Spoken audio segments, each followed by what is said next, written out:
Black Star Network is here. Hold no punches! I'm real revolutionary right now. Support this man, Black Media. He makes sure that our stories are told. Thank you for being the voice of Black America, Roland. Stay black. I love y'all. All momentum we have now, we have to keep this going. The video looks phenomenal. See, there's a difference between Black Star Network and Black-owned media and something like CNN. You can't be Black-owned media and be scared. It's time to be smart. Bring your eyeballs home. You dig?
Today's Monday, April 27, 2026, coming up on Roland Martin Unfiltered, streaming live on the Black Star Network. Florida Governor Ron DeSantis has unveiled a proposed congressional map for the Sunshine State, which his office claims could allow Republicans to flip up to 4 U.S. seats in the House. Oh, he gave it to Fox News before he gave it to the legislators. Nikki Fried, the chair of the Florida Democratic Party, will join us. The Supreme Court will allow Texas's redrawn Republican-friendly congressional map to stand, formally reversing a lower court ruling that deemed it unlawfully racial gerrymander. The Virginia Supreme Court hears arguments today challenging a voter-approved redistricting plan there. The court will decide whether the map meets constitutional requirements. Also, it's More Monday. Protesters joined Bishop William Barber to demonstrate against the spending of billions of dollars, what they consider an illegal and unholy war in the Middle East, where many people continue to suffer. Plus, Democrat leader Hakeem Jeffries calling out Republicans for their support of the war while they delay a bipartisan funding bill for the Department of Homeland Security. He also called out the White House when it comes to their language, their constant language of frankly calling out Democrats, claiming that they want to be violent. But most of the violent attacks come from the right. Plus, the man from California has been charged with attempted assassination after allegedly trying to force his way into Saturday's White House Correspondents' Dinner. And I got a few words to say when it comes to Trump's ballroom. It's time to bring the funk on Roland Unfiltered on the Black Star Network. Let's go. He's got whatever the miss, he's on it. Whatever it is, he's got the scoop, the fact, the fine. And when it breaks, he's right on time and it's rolling. Best believe he's knowing. Putting it down from sports to news to politics. With entertainment just for kicks, he's rolling. It's on go, y'all. It's Roland Martin, yeah. Rolling with Roland now. He's funky, he's fresh, he's real, the best, you know he's Roland Martin.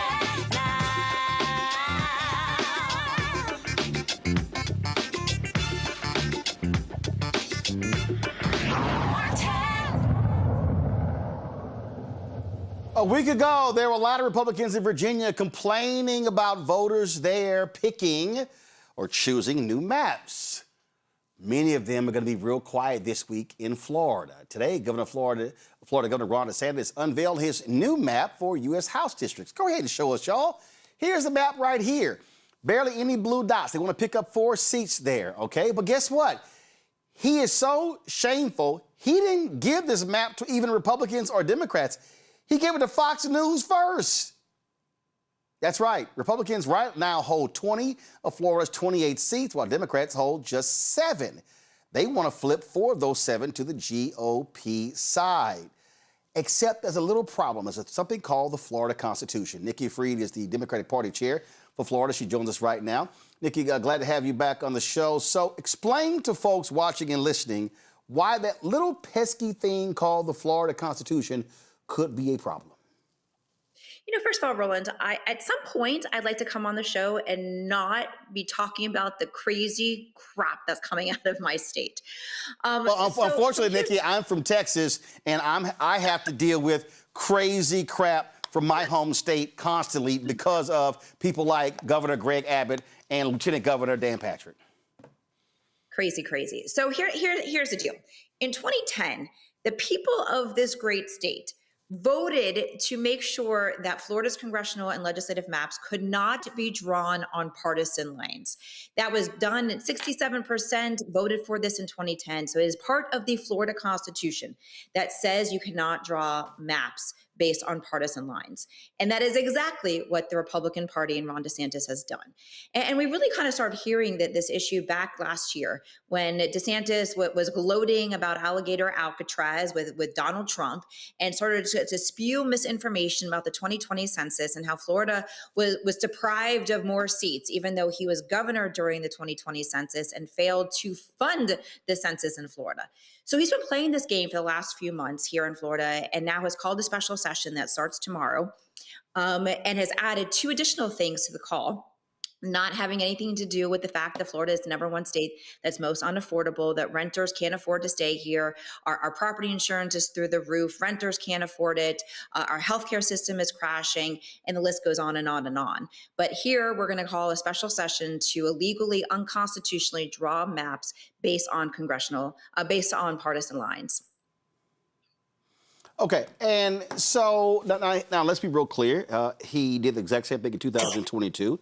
Taking away a black district, and then the Florida Supreme Court allowed him to do so. But even with this map, he's got Republicans who are complaining about the map as well, saying they could be stretching it so thin to put Republicans in danger of losing seats. Yep, absolutely, and that's what we continue to see. Even what was drawn today, and you're right, Roland. Like, he went on Fox News. He went on Fox News with a color-coded map that talked about voter registration differences in the state from 2020 to where it is in 2026. Once again, reaffirming and giving us plenty of evidence to present to the courts, showing exactly what he has done, and it is very much on the partisan lines. And because of doing this, you are not only risking taking away Republican votes from Republicans congressional reelections, but also legislators. We've got a whole lot of House and senators that are sitting in R plus not that many seats. And with an energized Democratic ecosystem, and with the fact that Florida has been overperforming the national average, we have moved left 17 points in every one of our special elections and elections beginning part of 2025. We have flipped 29 seats here in our state since 25. That is everything from the city of Miami mayor to the Boca mayor to flipping Mar-a-Lago House seat to a couple of weeks ago, another Tampa Bay seat. We are building a coalition of Democrats, Republicans, and independents that are rejecting this, all at the same time that they can't afford their groceries, and they can't afford to fill up their tanks, and they can't afford their utilities. And that's not what's on the call for this week. It's these very radical gerrymandered seats that is going to actually, in this cycle, is going to cost them. I think that, in fact, Florida Democrats are going to pick up a seat, not lose seats this cycle. And the point that you make there, and this is what I have consistently been saying all across the country, the best way to stop what the right wing is doing is to vote. They can be beaten, but folk have to turn out and they have to lose at the ballot box. The reason they've been able to do this is because they've had these places where they have, where they've gerrymandered in the past, where they've created these supermajorities, because people sit elections out. And then they go, well, I don't understand what happened. Because you didn't vote. Yeah. Elections have consequences.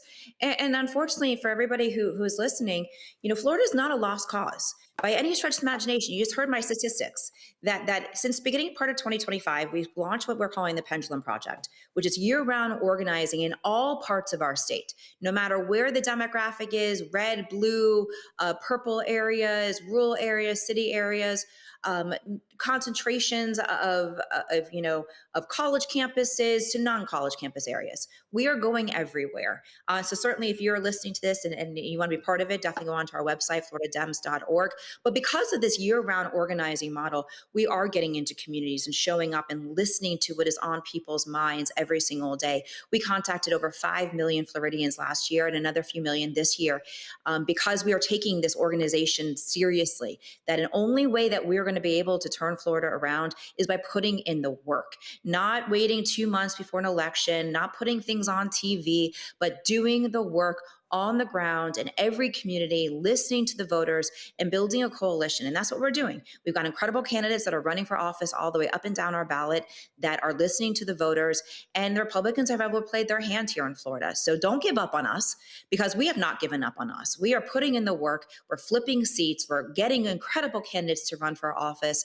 And that's why I firmly believe that this is a moment, a perfect storm that the Republicans have created for our state, and is going to be the Democratic machine that is going to run through it. You also, you and I have talked numerous times, and what you have said consistently is that the National Party has to reinvest in Florida.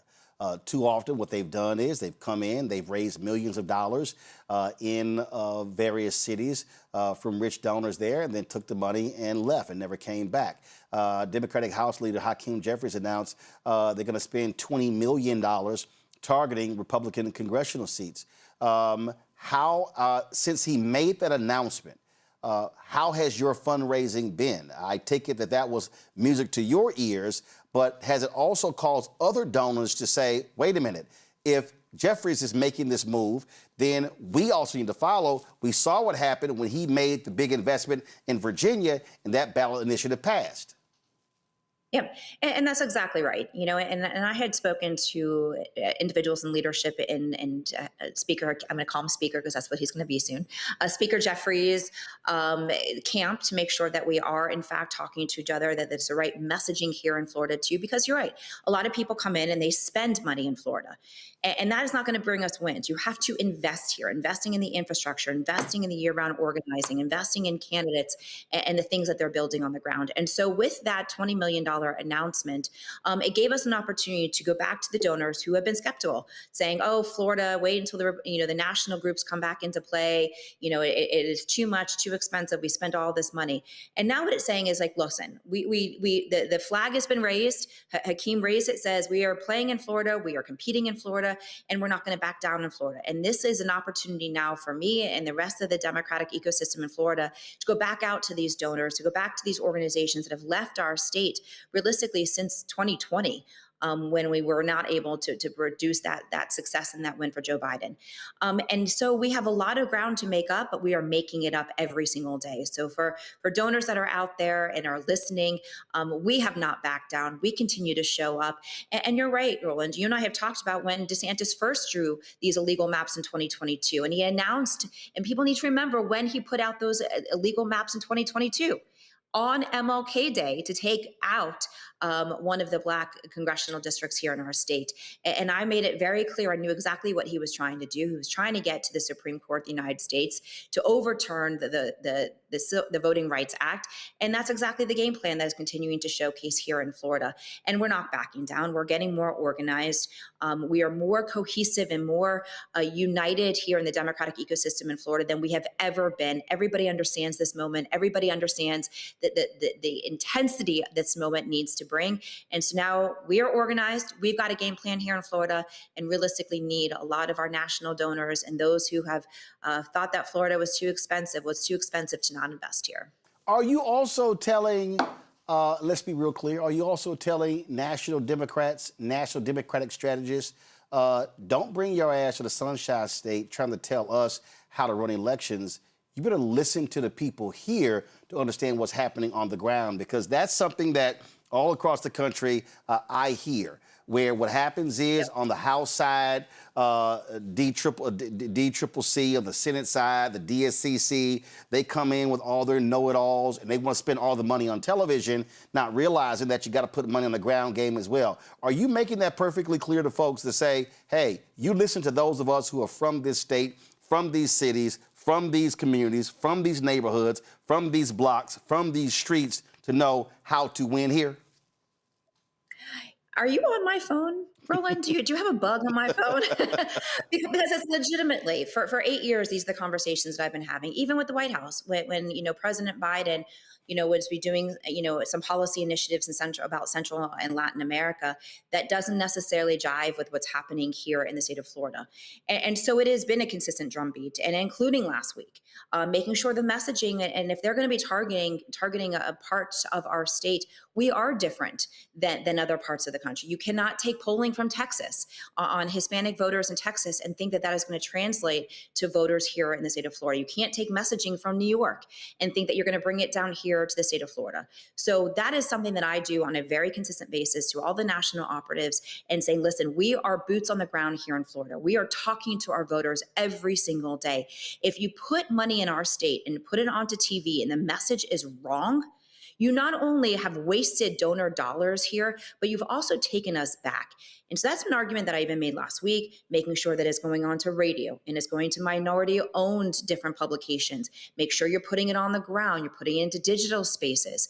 These are the types of advice that we're giving, and I continuously have those conversations as well with our statewide candidates who have national support and are bringing in resources and consultants from across the country. Florida is a different beast and would waste everybody's time and money and just energy if you come in here and you set us back by having the wrong message. So yes, I am consistently having those conversations with national operatives and people that are controlling some of those dollars that are coming into the state. All right, Nikki Fried, Chair of the Democratic Party in Florida. We still appreciate it. Thanks a lot. Thanks for having me on. All right, bring my panel, Dr. Omi Kongo DeBinga Sr., professor of lectures, School of International Service, American University, author of Lies About Black People, How to Combat Racism, out of joining us from D.C., Thelma Anderson, creator, The Public Opinion Court, and author of Shut Up and Prosecute out of Dallas, Dr. Zachary Kirk, educator and content creator out of Atlanta. Glad to have all three of y'all here. Thank you so very much. Thelma, I want to start with you. The point that Nikki made there, you cannot bring forward what happens in Texas. I think it's going to work in Florida. You can't say, well, this is in California. This is going to work here as well. You really have to be local, and what's happening in that state. And when I look at Florida, Nikki nails it. Democrats have given up on that state. They wouldn't invest. Also, the state party was in complete disarray before she took over. I mean, you just had clueless leadership there as well. And this is a huge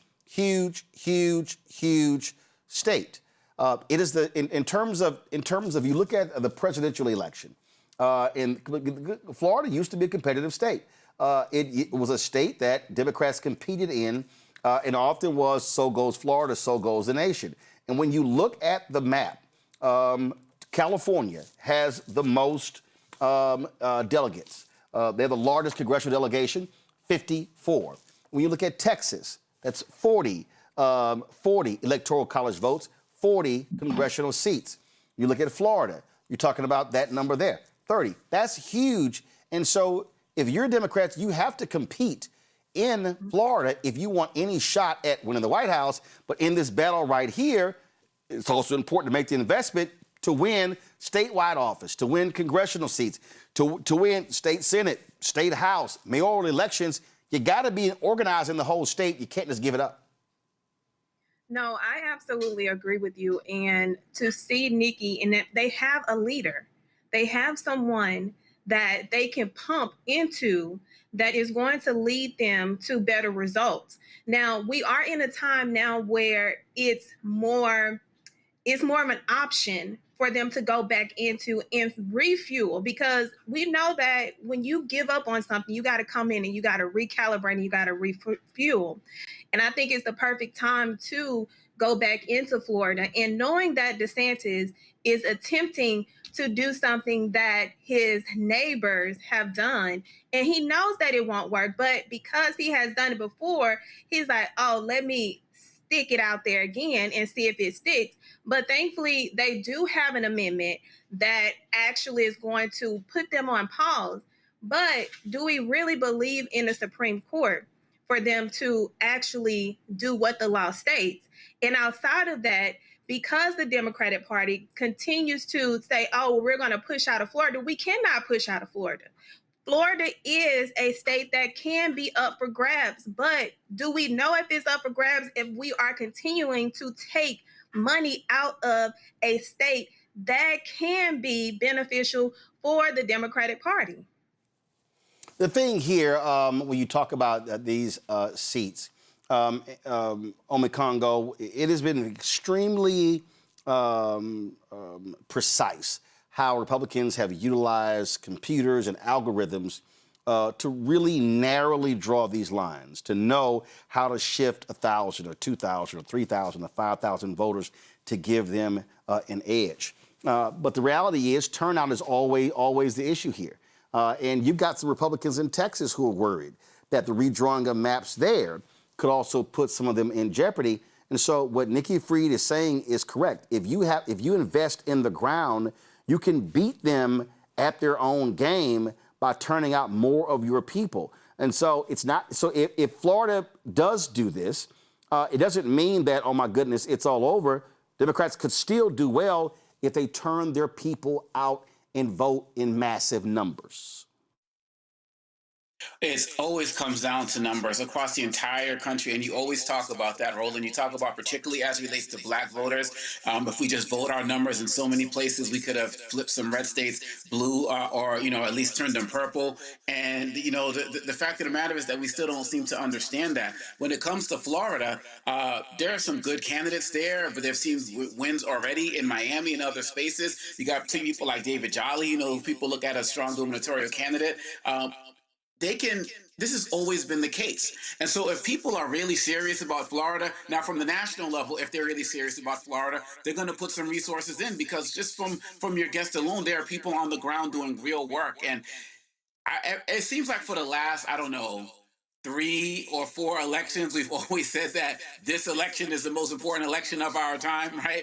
And it seems like this is the most important election of our time right now. And if people are not really getting the message now, after all of the shenanigans that Ron DeSantis is pulling, this guy is doing everything he can to get some type of job in Washington, D.C. with the Trump administration, and they're not having it. I mean, I believe he fired Susie Wiles from his administration in Florida. She's not having it. So for him to go to Fox, right, as opposed to actually coming to the people of Florida. And I'm with Thelma on this. Like, I don't trust the courts in Florida, right? But the numbers, the overwhelming numbers. But I'm also frustrated at the fact, Roland, that Democrats always have to overperform in order to be able to have substantive wins, whereas the Republicans continue to make it harder to vote and easier to cheat so they can squeak by in the smallest way possible. And then people say, oh, yeah, this is the consequences of elections. But hey, this is where we are, and we have to continue to keep that eye on Florida and support Florida with our dollars. And the Democrats, the National Democratic Party leadership, they need to get on board and let the Floridians lead, as opposed to coming in with some cookie-cutter approach to how this is going to get done. Zachary, it really is. Listen, there's a Republican Supreme Court there in Florida. But again, no one knows. I mean, today in Virginia, the lawyers for the Democrats and Republicans went there, and the Democratic lawyer got pounded by Supreme Court members when it came to the ballot initiative there. Now, it doesn't mean you know how they're going to vote, but the bottom line is you don't know. But this is one of those things that if you're Democrats, you have to assume that the Republican supermajority in the legislature will rubber stamp what DeSantis wants to do, and then their whole goal is, hey, we got the courts on our side. It's going to go to the Florida Supreme Court. We think they're going to rule in our favor, and so that's what you have to deal with here. And so if you're Democrats, you fight as much as you can, but your real goal is to spend the time between now and November. Well, as always, enlighten, educate, inform, to turn your people out and overwhelm the ballot boxes come November. It's the only chance that we have to maintain and win. That's it. Like, the people of Florida, look, you know what you got to do. And not just, and that's, again, exactly what Roland said, but not only the people of Florida, listen, talking to your viewers, all of us in the United States. In Virginia, Democrats did the right thing. In California, Democrats did the right thing. They put it on the ballot and they let the people vote. That if you're going to redistrict, if that's what you feel that you have to do as a political leader in a state, then put it on the ballot. Let the people decide, not your gerrymander state legislators like what you have in the state of Texas, like what you have happening in the state of Florida, like what you may have happening in South Carolina. This needs to go through the people. Like what you had happen in North Carolina. It needs to go to the people. And so they're the ones who have the right to make the decision as to what's going to happen, who's going to represent them. And we can fight this in Florida, and we can win this in Florida, but the people have to come out. Personally, I firmly believe that today Ron DeSantis fucked up. Okay, that's what I believe. I believe that's exactly what he did, because you took districts that were plus 10 Donald Trump and you turned them into +5. You took away a huge advantage, and he is, the whole entire Republican Party, they are underestimating this man's vulnerability on the party. They are underestimating his level of unpopularity and how the people in this country, black, white, and otherwise, everybody, they're unhappy because they are broke. They cannot put gas in their cars. They cannot feed their families, and they're losing jobs left and right. And that is going to show up in November across this country, and it's going to hurt Republicans in ways they have no idea. We can win this, but it's going to take all of us working together to do it. Overwhelm the ballots and throw some money at the state. Throw some money at the state, people. All right, folks. We talk about Virginia, where the Supreme Court heard arguments today about whether the state's new congressional map, approved by voters last week, should be allowed to take effect. The latest in this nationwide battle between Democrats and Republicans. Here's some of what happened in today's hearing. There's the discussion of the publication requirement and whether there should be a publication requirement.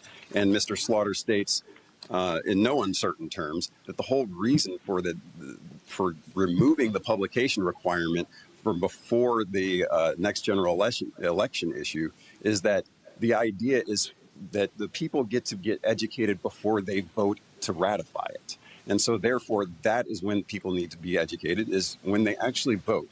And so if we're talking purposivism here, if we're talking about the purpose of protecting the people's vote and protecting the people's ability to weigh in, then I feel like it would be patently unfair to override the people's vote because of a concern that they had not gotten to the opportunity to voice their opinion months earlier.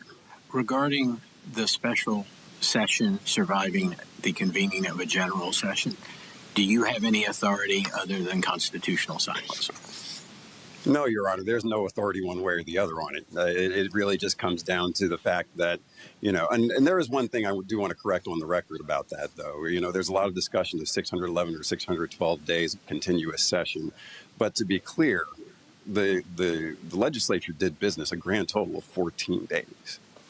They were not. But contends they were in session the entire time. They didn't have to pass a new resolution by a supermajority or have the governor call them back in at their option.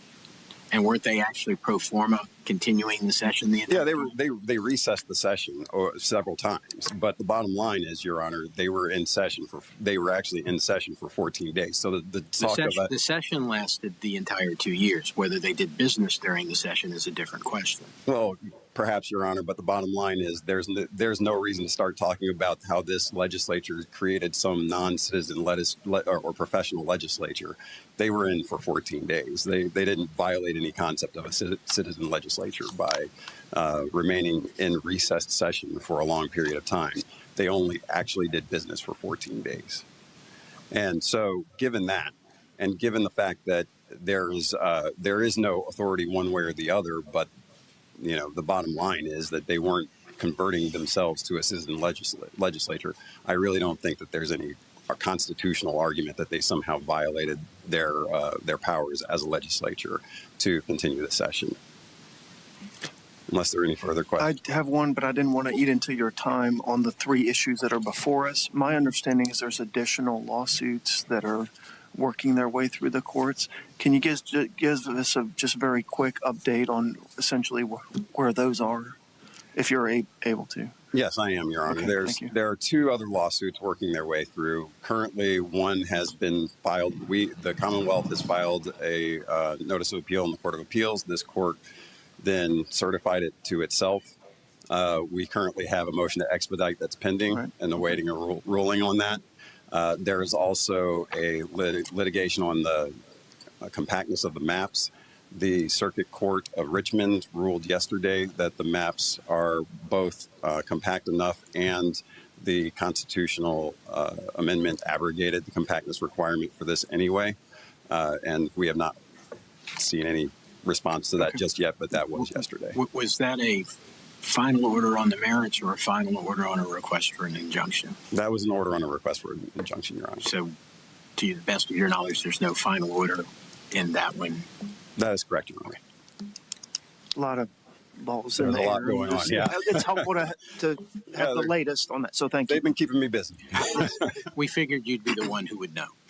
Fair enough. Thank you. All right, thank you. Thank you, Counsel.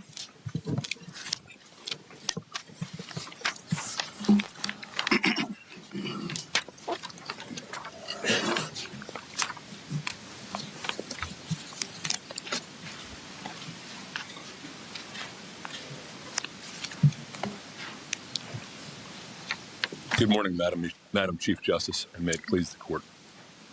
Thomas McCarthy for the appellees.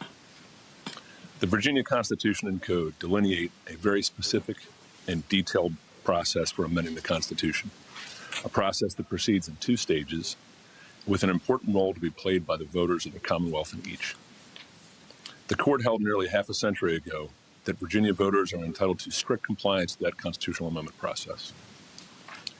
Yet a bare partisan majority of the General Assembly rammed the proposed amendment through the legislature, departing radically from the mandated constitutional amendment process and historical practice, severely undermining the rights of Virginia voters, and indeed undermining confidence in the results of the very referendum itself. When you say a bare partisan majority rammed it through, that sounds like an argument about something that they shouldn't do.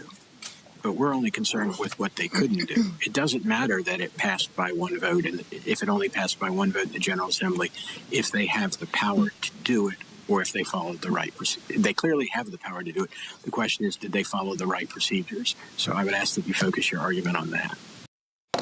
Now, Democrats in Virginia pushed this new congressional map in response to what Republicans are doing elsewhere. Again, the Supreme Court will decide. It's 7 members of the Supreme Court, and so we'll certainly see what happens. This is going to impact what goes down in November. Now, the Supreme Court today ruled that Texas can proceed with a congressional map that favors Republicans.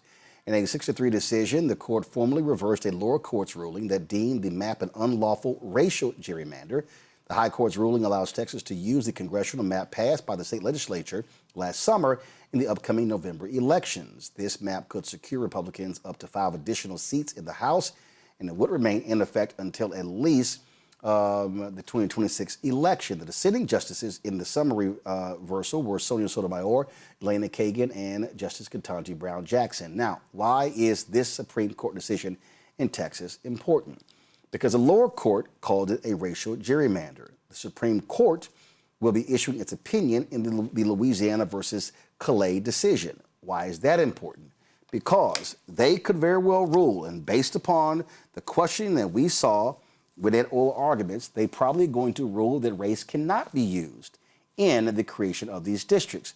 Now, this is important because that's why DeSantis is doing what he's doing in Florida. He believes that that's exactly what is going to happen, that the Supreme Court is going to rule in favor of Republicans in this because they're fighting the creation of a 2nd district in Louisiana. Now, here's what's crazy. Supreme Court previously ruled that the district was supposed to be created. But then the same Republicans came back and then tried to say, well, we shouldn't be using race at all. That's what they're going to be deciding. Now, why is that important? Because in Mississippi, the governor has said, we're going to call a special session because we think the Calais decision is going to come down because they've had to redraw Supreme Court seats and state seats due to the issue of race. Back to my panel. Congo. And this is the thing that people have to understand. All of these things are commingled. And so what is happening? These Republicans in Mississippi, in Florida, in Alabama, in Texas, in South Carolina, in Arkansas, in Georgia, Tennessee, North Carolina, all of these southern states, they're sitting here going, oh, man, let's see what in the hell goes down. And so we're now talking about if the Supreme Court rules for the Republicans in the Louisiana versus Calais decision, then what you're going to see are Republicans literally try to wipe out as many as 20 Black and Latino congressional seats all throughout the South using this particular decision. So that's why this Texas Supreme Court ruling is important, saying, hey, forget the lower court ruling saying it was a racial gerrymander, because remember, the Supreme Court ruled that they had no role in political gerrymandering. And that's what unleashed all of this mid-decade redistricting. Now what they're going to likely say is there's racial gerrymander. Hey, we got no role in that. And so that could lead to a wipeout of seats. So people need to understand why voting is important. And you're going to see with this Supreme Court decision, and we believe it's going to go against people of color, it is going to cause a massive shift in Black political power, and it's going to wipe out a lot of Black political power.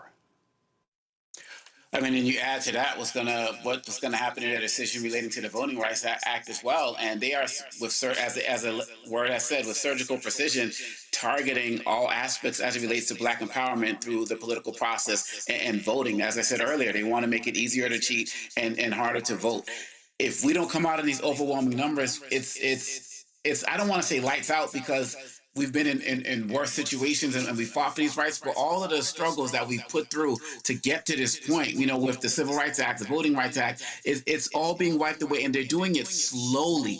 And I just don't understand for the life of me how slow Democrats Democratic leadership has been as it relates to responding to this. They're so reactionary, and it seems like day by day, Republicans have cookie cutter legislation already in store that they're using, that they're passing around to their colleagues in different states. They already know which judges and which courts they're going to target. They already know what they're going to push to the Supreme Court. And we have some fighters out there like Mark Elias and others, but it seems like the Democrats are just always behind as it relates to this, even when they're in power in certain places. And so it always comes down to the people.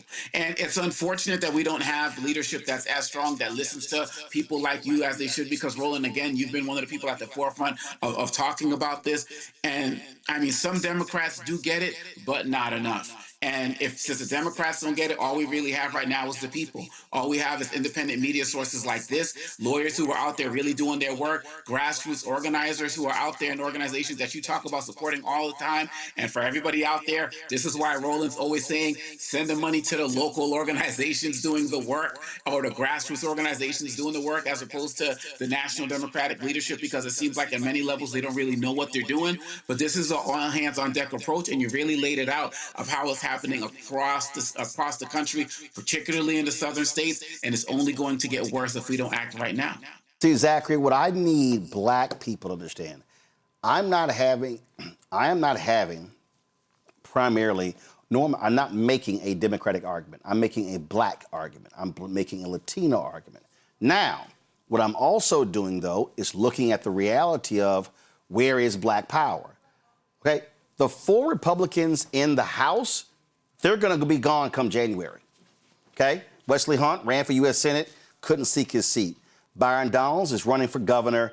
If he wins or loses, he can't run for his seat. Burgess Owens was afraid to run after they created a new Democratic seat in Utah, so he chose not to run. John James is running for governor of Michigan, so therefore giving up his seat. So facts are facts. If you're African American, our black political power is on the Democratic side. So what I'm trying to get our people to understand is that what they're doing, and I have been saying this consistently, and for all y'all black people, it's amazing that people got lots to say about Megan and Klay Thompson, which ain't got nothing to do with political power. It's amazing. Folk got a whole lot to say about everything else, but what we're talking about here is going to have a direct impact on billions of dollars flowing out of our community if Republicans are able to wipe out black political power, Zachary. Nothing but love to the stallion. Nothing but love to the stallion, Megan. I don't give a damn who they dating, who they not dating. I don't care. I'm real clear on this show. I don't care who you're dating, who you're marrying, who you're sleeping with. If you have a baby, if you're getting divorced, that people spend way too much damn time on folk personal business. My issue here is this is about literally the survival of our communities. And folk who spend more time on bullshit and not real stuff, gonna wake up come January and go, oh my God, what the hell happened? Like folk did on election night, November 2024. You're 100% right. And Roland, this is what, like you started off saying, this is what I need black people to understand. Let me tell you what I need black people to understand, to reiterate what you said, is that people like Governor Tate Reeves of Mississippi, my native land, my home state, they are doing the work of their ancestors. They are doing the work of their ancestors. These Republican governors in the South who are fighting here, ready to redistrict, pens in hand, people, pens in hand, ready to carve us out, ready to dilute and end black voting power in this country. They're doing the work of their ancestors. And I need all of us to do the work of our ancestors. Our ancestors fought diligently with all they had to ensure that we will be in a place in the future where we could vote, where our votes matter. We stand on their backs. They lost everything, including many of them their lives, to cast a damn vote. And here we are in 2026, uninvolved, uninterested, unwilling to get up off of our black asses and do the exact same thing. We have to show up in record numbers. The reality is, we can still win these seats. We can still maintain control and have Black voting power in this country if we take action. 90 million Americans did not vote in the 2024 election that were registered to do so. We can continue forward. We continue to make progress, but we've got to stay involved and we've got to vote no matter what anyone out there says to hold us back and to curtail us and disenfranchise us and push us to the margins. We can't go there. We are losing too much. Donald Trump asked in 2016, what do you have to lose? We're living in 2026 10 years later and we're losing every goddamn thing, everything. That's why Black unemployment is at 7.9%. We have to continue to show up, we have to continue to fight, and we have got to continue to do the work of the ancestors. See, the thing for me, Thelma, you know, I had some folks hit me and they were like, you know, Roland, 300,000 Black women lost their jobs in 2025. And I said, I know. And almost 500,000 Black men and Black women losing jobs. Black male and Black female unemployment has gone up under Donald Trump and MAGA. And what I am looking at, and again, all these folk who love talking, who love to say, well, we ain't got nothing, our community, they ain't changed anything. I'm telling all y'all right now, y'all can sit here and run y'all mouths all y'all want to. Y'all can sit here and talk about how Democrats this and Democrats that and Democrats, go right ahead. Y'all can sit here and talk about, oh, the Congressional Black Caucus ain't nothing. My state Black Caucus ain't nothing. Y'all are about to find out real soon what happens when 5, 8, 10, 15 Black members of the legislature gone. You about to find out what happens when they're gone. Black folks in Texas already know what it's going to look like when you go from 4 Black members of the House to 2 because of what they did there. And if people want to play that game, okay, but we're going to sit right here and say it, hashtag, we tried to tell you. Mm-hmm. You're absolutely right. And when we talk about how behind the Democrats are, we got to talk about at least 10 years behind of what the Republicans have been putting into place. And when you think of how did they get their plan in place, I think back to these meetings that they were having at the Epstein Ranch and at the Epstein Island, and they're formulating these plans while they're doing the most despicable things to children.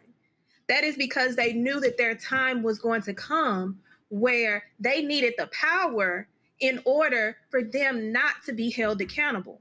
So they put these things in place.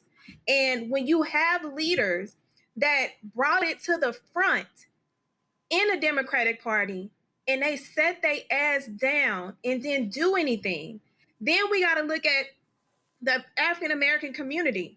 How many individuals would rather get on social media and use clickbait to talk about things that have no value in what is being taken away from us at this very moment, which is the power of our vote.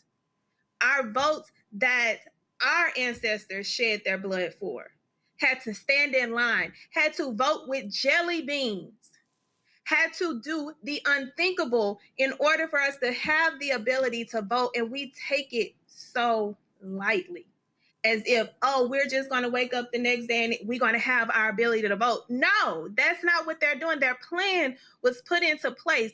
Why you think they have the Supreme Court? The Supreme Court gives them the ability to take our votes away. When Gary Chambers brought it to the light in Louisiana years ago, they sat on their ass because they didn't want to hear from him. And that's the problem I have with the African-American community, is they have selective processing with who they want to take information from. Information that benefits us in the long run, I don't give a damn who is telling it. Say it. Because if you don't, and we never get it, we're going to continue to be behind, even with the Democratic Party. And that's the issue that I have, is these leaders sitting on their asses thinking that they are a prize when you will lose that prize that you think you are to what they want is to take our votes away. Again, I just, y'all, we walk y'all through this all the time. We walk y'all through this. We walk everybody through what were going to be the implications of Donald Trump winning in 2016. We told you. Everything we told you happened. We told y'all what the implications were going to be if they win in 2024. We told y'all about Project 2025. We sounded the alarm. We told y'all about the courts. We told y'all about what they wanted to slash. And all these folk, and you got some Negroes out here. Oh, Trump ate too. I saw some fool talk about, oh yeah, you know, I told y'all Trump did some good things, and there was a black woman who got sick back in the day, and he went and paid her medical bills. So you think that negates him being a racist? That was Trump trying to get some media attention. See, we tried to tell y'all. And see, what I need people to understand is that what the Republicans are doing right now, listen to me clearly. I need all y'all to listen to me clearly what I'm trying to tell y'all. What the Republicans are doing, they're saying, if we dismantle the districts, we dismantle the policies, we dismantle the infrastructure, even if they win the White House in 2028, it's going to take 20, 30 years to reconfigure it. Let me say that again. I need everybody listening to what I'm saying. Republicans are looking at the 3 Reconstruction Amendments, the 13th, the 14th, and the 15th Amendments that were passed by the radical Republicans who opposed slavery during that period that led to Reconstruction, the 13th, 14th, 15th Amendments. What then happened? You had the Great Compromise, you had the election of 1876. You had the Great Compromise of 1877. You then, of course, had the Supreme Court making various rulings.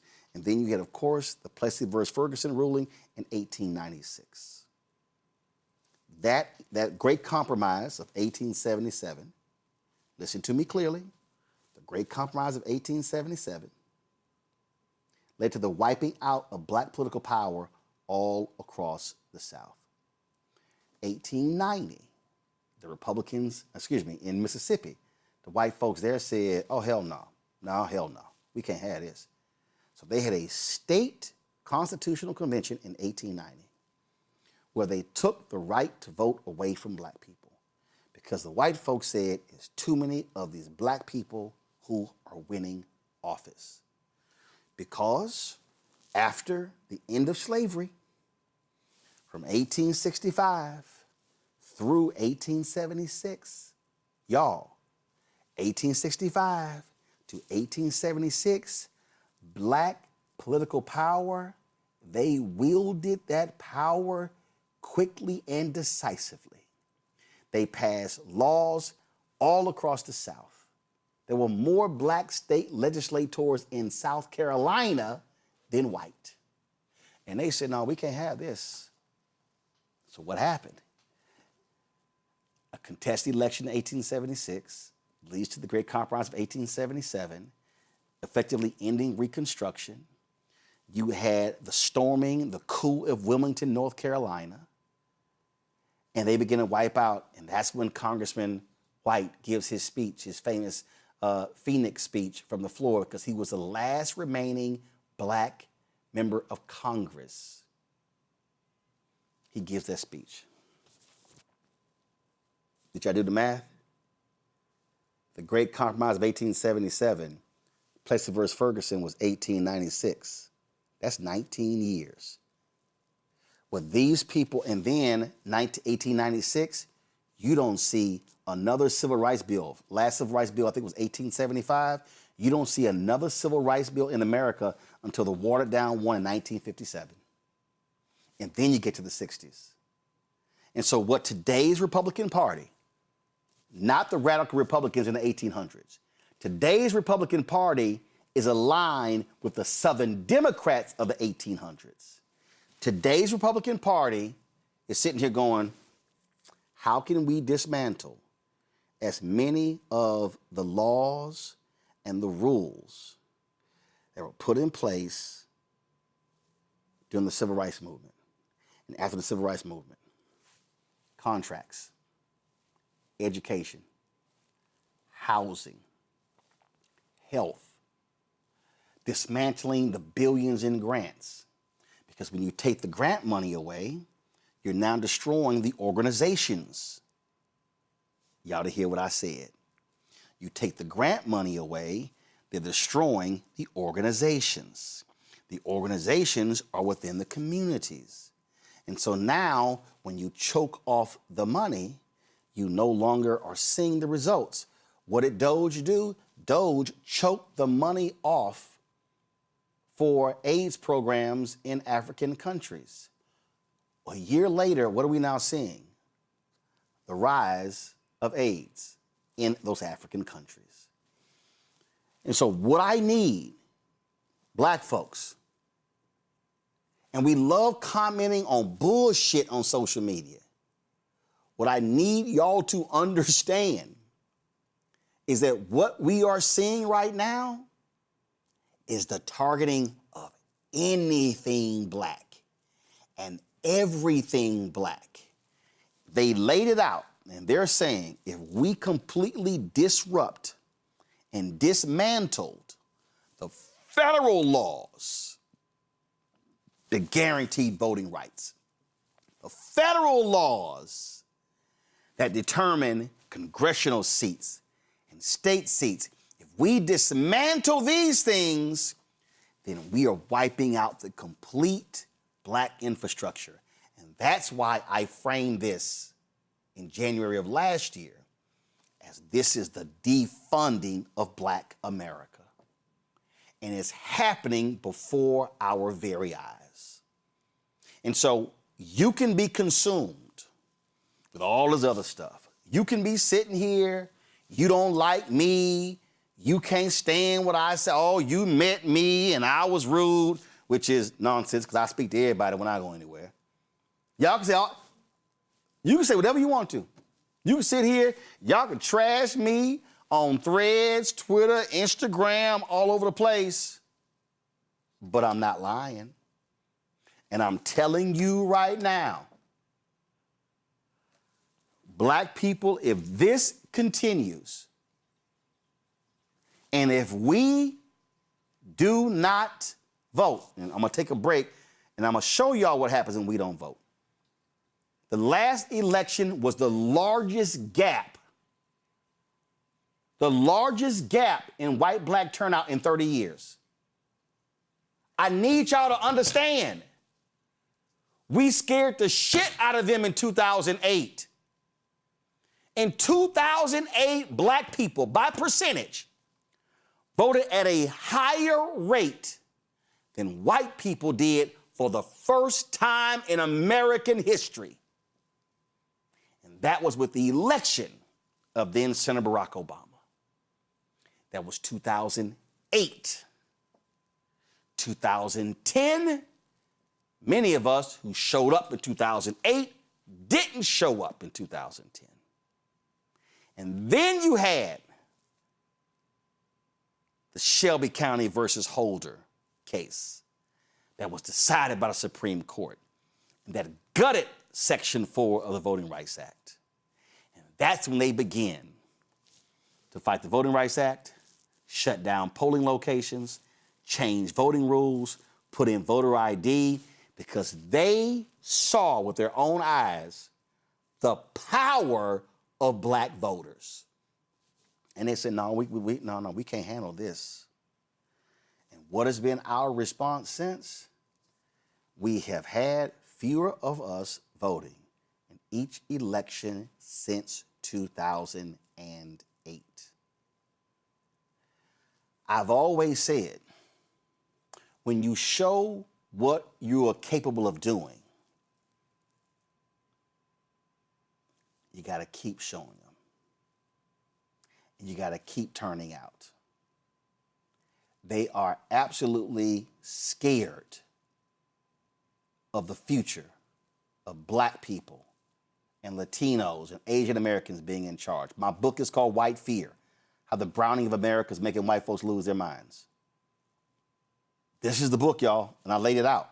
And I'm telling you right now, what I am laying out to you is exactly what is going on.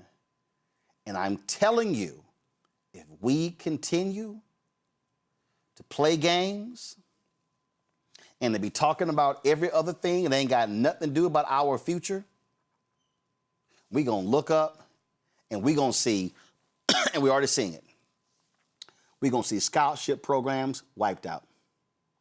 We gonna see black health programs wiped out.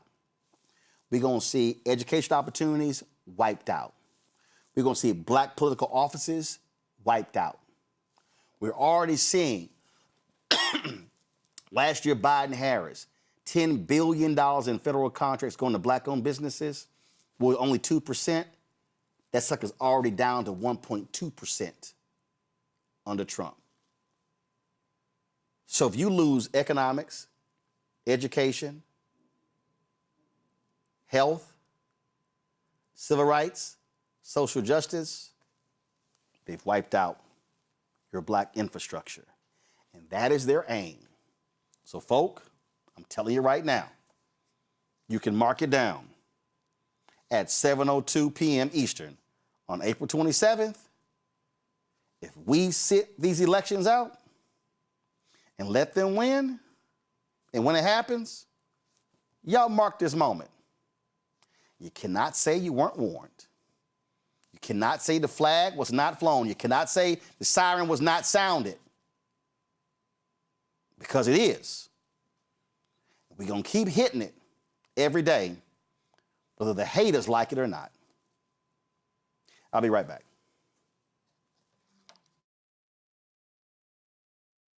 With medicine and science under attack, I want to keep you and your family informed and healthy. I'm Dr. Ebony Hilton, and I knew at the age of 8 that I wanted to be a doctor. So I studied hard and became the first African-American female anesthesiologist hired at the Medical University of South Carolina since its opening in 1824. And I always say I was made into a doctor, but I was born to be a mom. And as a new mom, wife, sister, daughter, and friend, I understand how frightening a medical crisis can be. I care for individuals on some of the worst days of their lives, and it's my mission to provide you with a safe space to gain clarity on issues affecting your mind, body, and soul. I recognize that there are health disparities, particularly as it pertains to race, and I want to help bridge the gap between you and your healthcare providers. Join me every Thursday for Second Opinion on the Black Star Network, where each week I'll invite experts from various medical fields to share the latest health news. We'll discuss topics such as the vaccine debate, mental and sexual health, medical bias, infertility, menopause, andropause, nutrition, and aging. Together with my medical colleagues, we aim to provide you with a second opinion. Don't miss it, Thursdays only on the Black Star Network. Hi, I'm Swing Cash, Basketball Hall of Famer, and you're watching Black Star Network.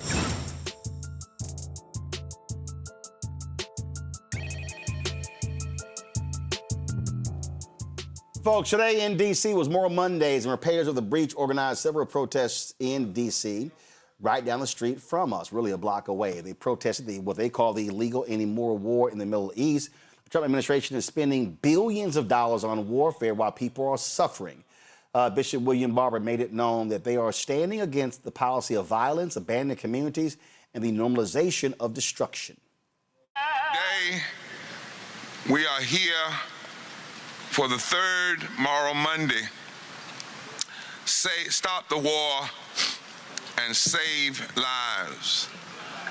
Say that, stop the war, and save lives. Save lives. And we are in 16 states and in Canada today. Clergy, moral activists, impacted people are gathering. But we made a decision that today we needed to engage in deepening the call. And so today I'm going to take some time and study why we have nonviolence and a commitment to nonviolence. We're asking 1,000 clergy beginning today and impacted people to go online, and in a moment you will hear it as a special declaration and prayer to make the commitment and to send it to every member of Congress, because we must make sure, as one of the principles of nonviolent direct action, that people know exactly why we're doing what we're doing. For it may not change them immediately, but surely it changes us and keeps us focused on why we must study war no more. We also are announcing today that on May the 11th, we're calling for peace and nonviolent rallies in our 16 states and here in D.C. And we'll be seeking authorization. What's it called when you get from the city? Permits to be in the street right here in front of the White House, and call on people to join us on May the 11th here and around the states. Lastly, today we are also announcing that we're calling on young people who now are automatically selected to serve, that in our Moral Mondays we will be teaching the basics of conscientious objection and giving young folk a place they can come and announce their public statement against war, and how and what the process is for engaging in conscientious objection. Why these three things? Why this deepening? Give me a moment as we talk to people around the country and around the nation and those of us who are here. At Saturday night's White House Correspondents' Dinner, journalists planned a party with White House officials, the very White House officials who consistently berate them for doing their job. That in itself was a curious reason for gathering. But before Trump could give what he claimed would have been the most inappropriate speech ever made, it's what he said. The event was interrupted by Cole Thomas Allen, a 31-year-old man from California who fired at Secret Service agents while attempting to storm a security checkpoint. Allen was taken into custody with no officers or guests, and no officers or guests were injured.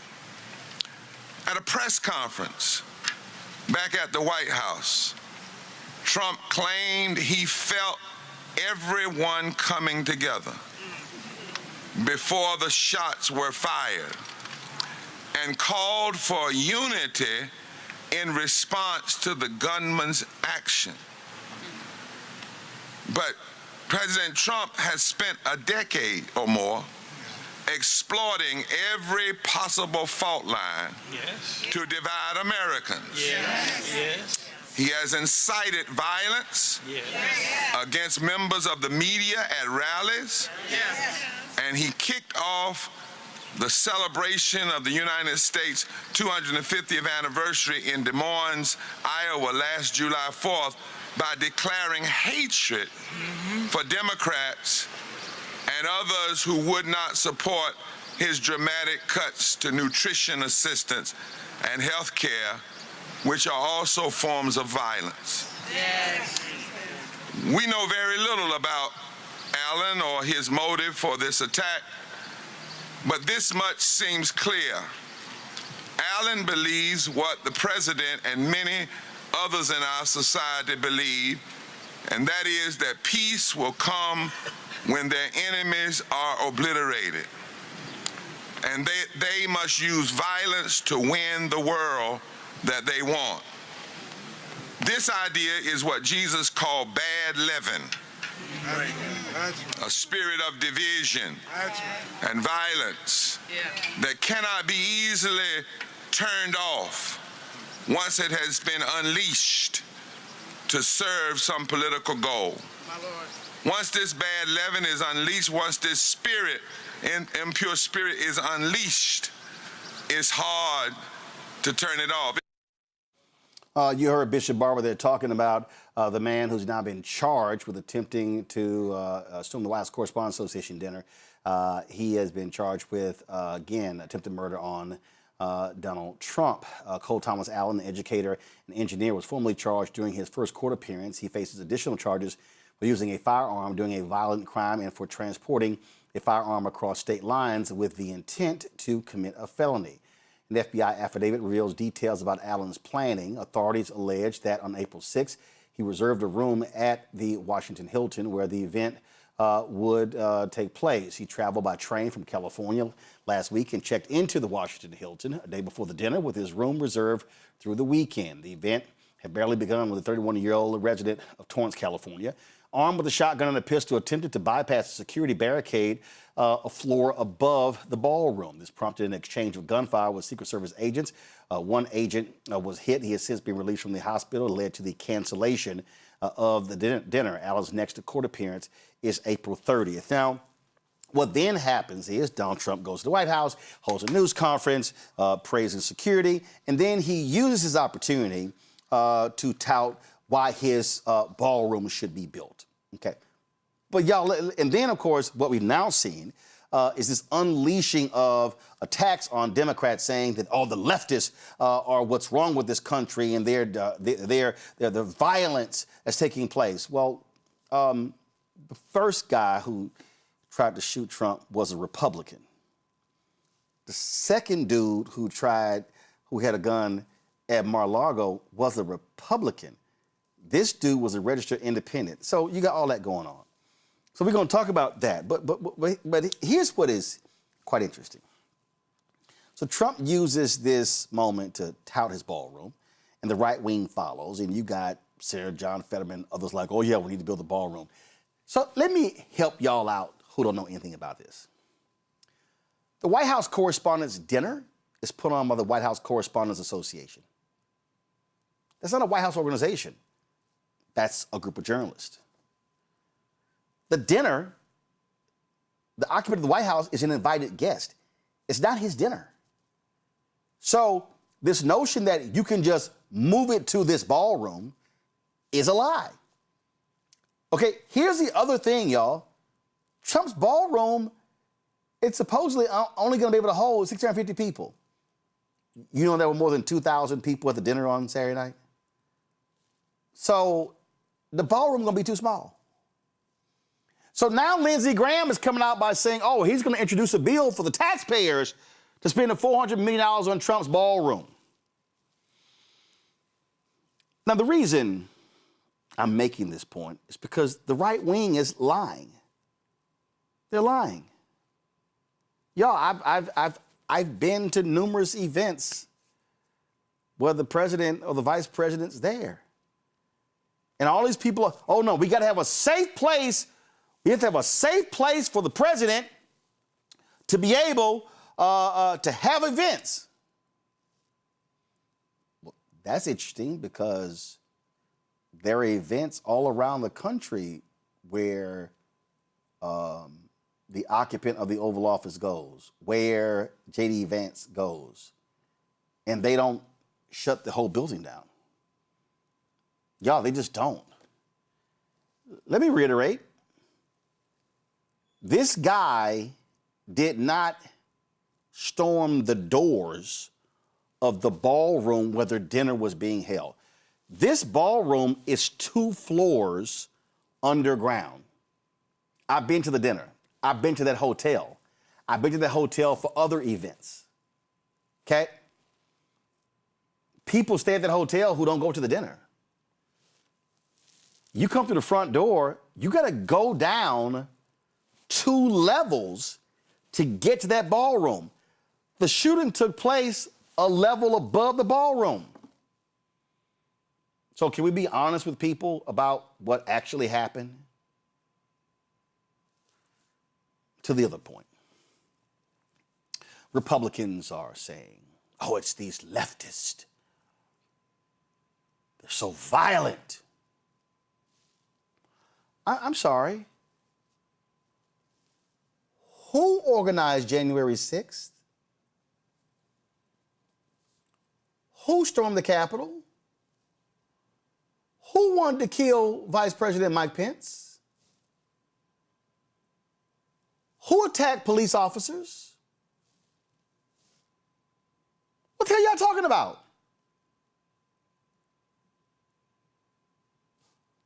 Who tried to kidnap the governor of Michigan? Who shot and killed the former leader in Minnesota and her husband? And then shot another legislator and his wife? Do y'all see how silly? See, I ain't playing this both sides all back. And then to have Donald Trump, Democrats tone down your rhetoric. No! The reason I would have never gone to that dinner, because this man despises the media. He has attacked journalists. He has attacked black journalists. He has attacked black female journalists. That's who he is. There's no person in this country who has done more to speak in nasty, vile, despicable terms about the media and about the American people, and especially Democrats, than Donald Trump. Nobody. That's who he is. And so when I hear these people talk about, you got to turn the heat down. I don't, all this both sides, no. They do not demand anything of this man. He is allowed to do whatever he wants. Sleepy Joe, and he's fallen asleep in meetings. He is corrupt.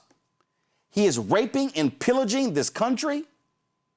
He and his sons are getting billions of dollars in contracts, in crypto money. We can go on and on and on. This is a criminal enterprise running out of the White House. This is a man who has no bottom, who is absolutely despicable, who trashes anyone, who calls people's names. He is vile. He is a thug. And we're supposed to listen to him and his chief liar, Carolyn Levitt, and the rest of these people? To any House Republican or Senate Republican or state legislator, y'all laugh at the pathetic things that comes out of this man's mouth, and y'all think it's cute? And now y'all want to call Jimmy Kimmel saying, oh, he should get fired because he made a joke. For all y'all who voted for this on y'all. This on y'all. This is y'all's guy.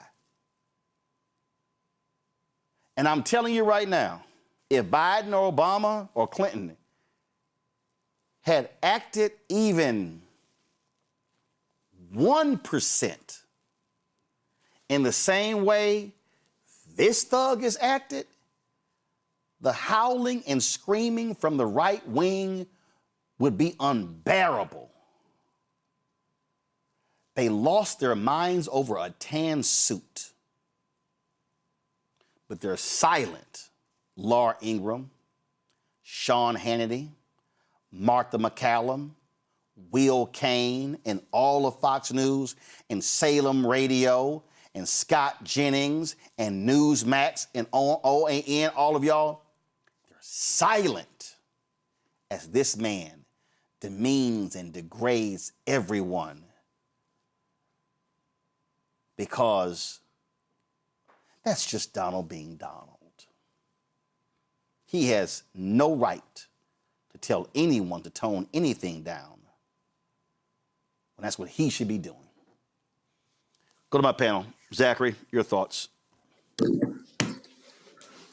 Everything that you said is 100% true, Roland. I love it 100%. Like, laid it out. This has been I was literally sitting here taking notes and writing down and digesting all that you shared. And one thing that I want to bring up that you said earlier about, when you broke down the voting rights, you broke down the book, right? Like, I have one copy of the book. I'm about to buy me another copy because support is a verb. And I'm going to take all that information and it's going to be digested and put on my platforms as activists because you laid it out perfectly, as you always do. This is a critical time and I appreciate it.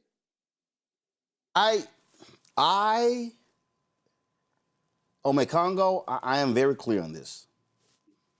I've covered Republicans, I've covered Democrats, I've covered independents. What these people have allowed to happen with this man 2 blocks from this office is beyond despicable. They have no leg to stand on. And whenever they try to criticize somebody else, I'm like, I don't want to hear it when you smile and cheer on the filth that emanates from this man's mouth, and then they dare try to say he's a Christian. Yeah, it's despicable and it's disgusting. And this whataboutism, this both sidesism, that's one of the things that it's just angers me the most when I watch some of these guys. I was watching Dana Bash, not watching her, in the car. Dana Bash on CNN and Jamie Raskin. Do the Democrats need to tone it down a little bit? And Jamie Raskin was like, well, what is it exactly that we said? It's like the people who are being asked to do this, these Democrats, they need to put these journalists or so-called journalists and talk and hosts, they need to put them on the spot, like run it down, saying because and Dana Bash is like, well, you all say that he's terrible for the country. Well, first of all, that's a fact, but why can't you say that and not be accused of fomenting violence? And then you say nothing about Trump, who is fundamentally a violent man. Whether you're talking about the rape charges, whether you're talking about all of his rhetoric about, beat these guys down, I'll pay your bills. Back in the day, we used to carry these guys out on a stretcher, like from the very top. And you notice whenever Democrats suffer any type of political violence, whether we're talking about the representatives in Minnesota that you mentioned, or Nancy Pelosi's husband, they never come out and talk about toning anything down. And they never really get asked about toning it down. And on top of that, they joke about it. Oh, look at that. We need to have a wall at the border, just like Nancy Pelosi has a wall around her house. Oh, but I guess it didn't really work as much, huh? That's what Trump said. Oh, how's her husband doing? I heard she's not doing her. And he makes these jokes while the Republicans laugh.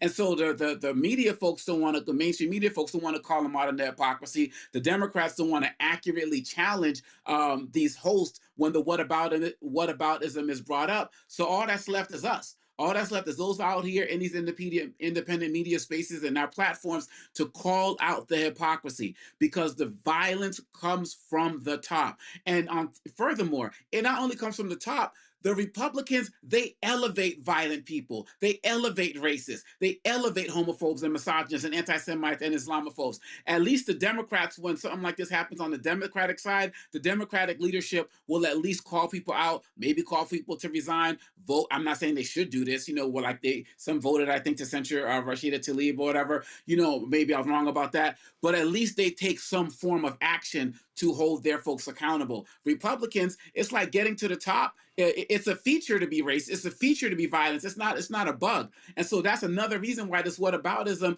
is absolutely fake. But let's be mindful of it, Roland. Last thing I'll say, at the White House Correspondents' Dinner, CBS, who's now officially in the hands of the Ellisons and Trump, they had 15 tables at the White House Correspondents' Dinner. So this media is already wrapping itself around catering to Trump just by who's owning these outlets alone. So we're only going to see more of the whataboutism from the networks that they own, or the people possibly like Dana Bash who are auditioning to stay on once they take over CNN.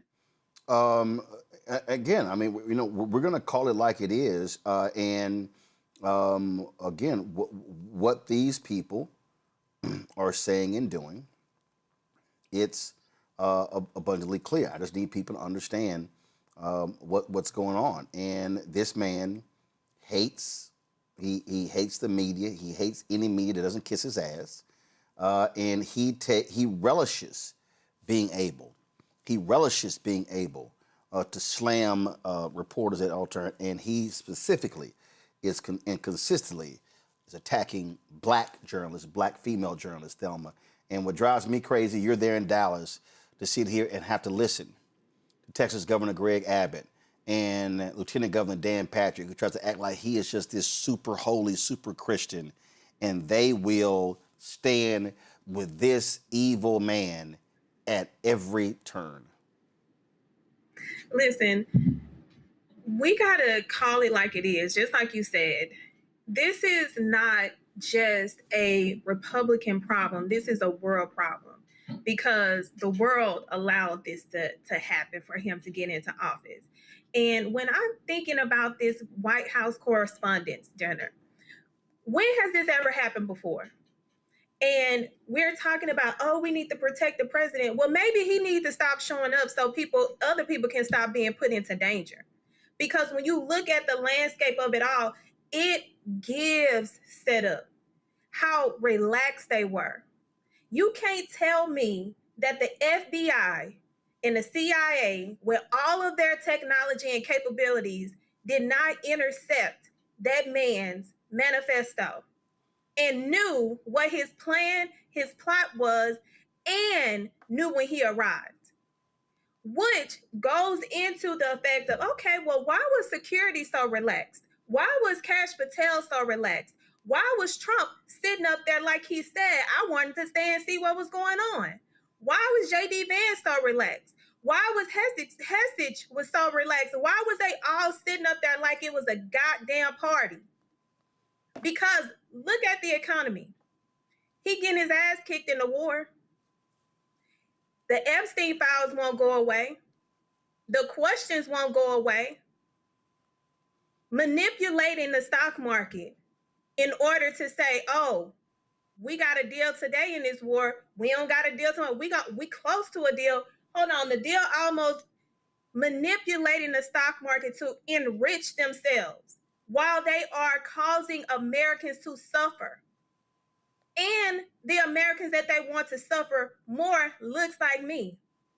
Because they know that with African Americans, we have power.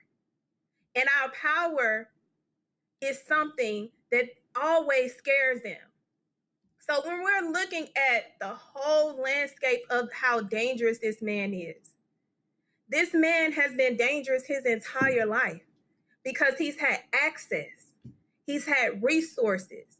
He's never been told no, even by the women who have held him accountable. He knows that he has been held liable for assaulting a woman, but he gets on TV and wants to say, oh, I've never been charged. I've never been accused. Can you stop lying? Please. But we are in a moment of time now where we have everything that we need to see. African Americans cannot be the only one that holds this man accountable. We have Latinas, we have Asians, we have every other race that sit on the goddamn sideline and have allowed this man to perpetuate danger and tear down the value of this country. Everybody have a job to do, and that is to use their voice, use their platform, use their resources to make sure that what we have been set back on, that we don't continue to fall behind because we have allowed a nuisance, a dangerous nuisance, to take over our country. Just so we're clear, this is from the Rupert Murdoch-owned Wall Street Journal. They put together a graphic that says political orientation of perpetrator in domestic attacks and plots targeting the U.S. government for attacks where orientation was unknown. The blue is what they call the left. The red is what they call the right. 1995 to 2000.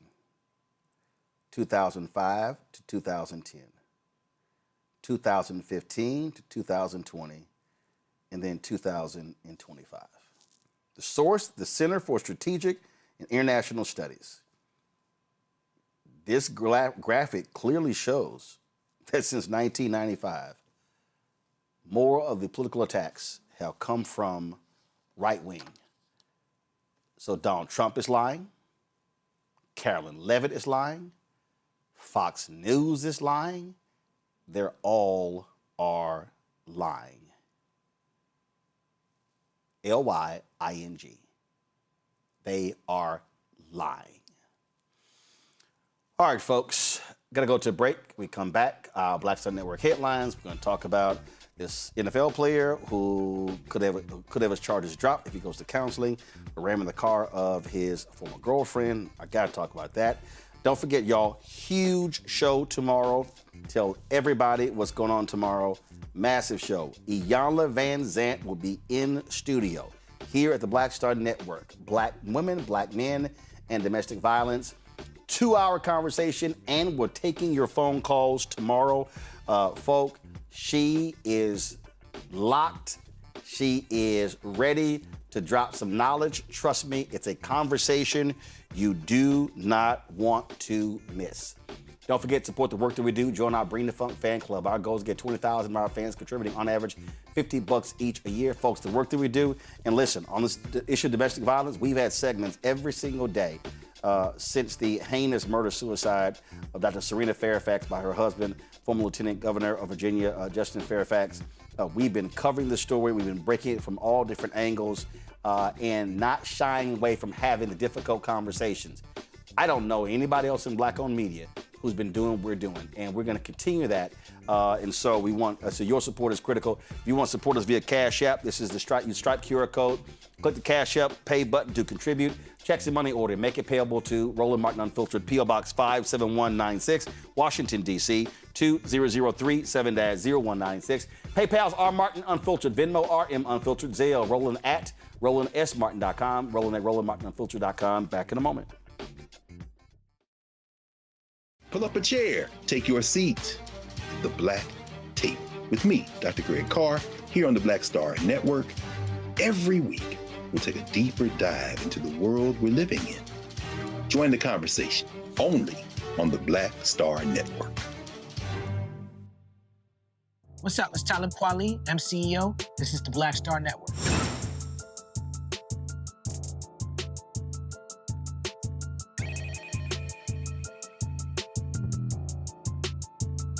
Folks, time for Black Star Network headlines with Brittany Noble.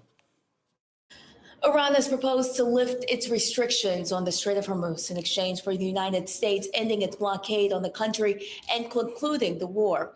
According to this proposal, discussions regarding Iran's nuclear program would take place later. But President Donald Trump seems unlikely to accept this offer. Currently, a fragile ceasefire maintains a standoff between the U.S. and Iran over the Strait of Hormuz, the narrow entrance to the Persian Gulf, and a crucial passage for about 1/5 of all traded oil and natural gas.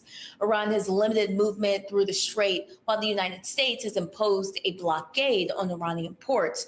During a visit to Moscow, Iran's top diplomat stated that American leaders are interested in negotiating because they've achieved none of their goals in the war. And in Louisiana, a controversial bill that could potentially force individuals experiencing homelessness into unpaid labor is advancing through the legislative process. House Bill 211 aims to make it illegal to camp on public property, specifically targeting those with nowhere else to go. If the bill is signed into law, individuals caught camping for the first time could face a $500 fine or up to 6 months in jail. For repeat offenses, penalties could increase up to 2 years in jail, with or without requirement of unpaid labor. The bill also authorizes courts to require unpaid work from those who cannot afford treatment programs. While supporters argue that the bill enhances public safety, critics contend that it criminalizes poverty. The bill has successfully passed the House and is now headed to the Senate.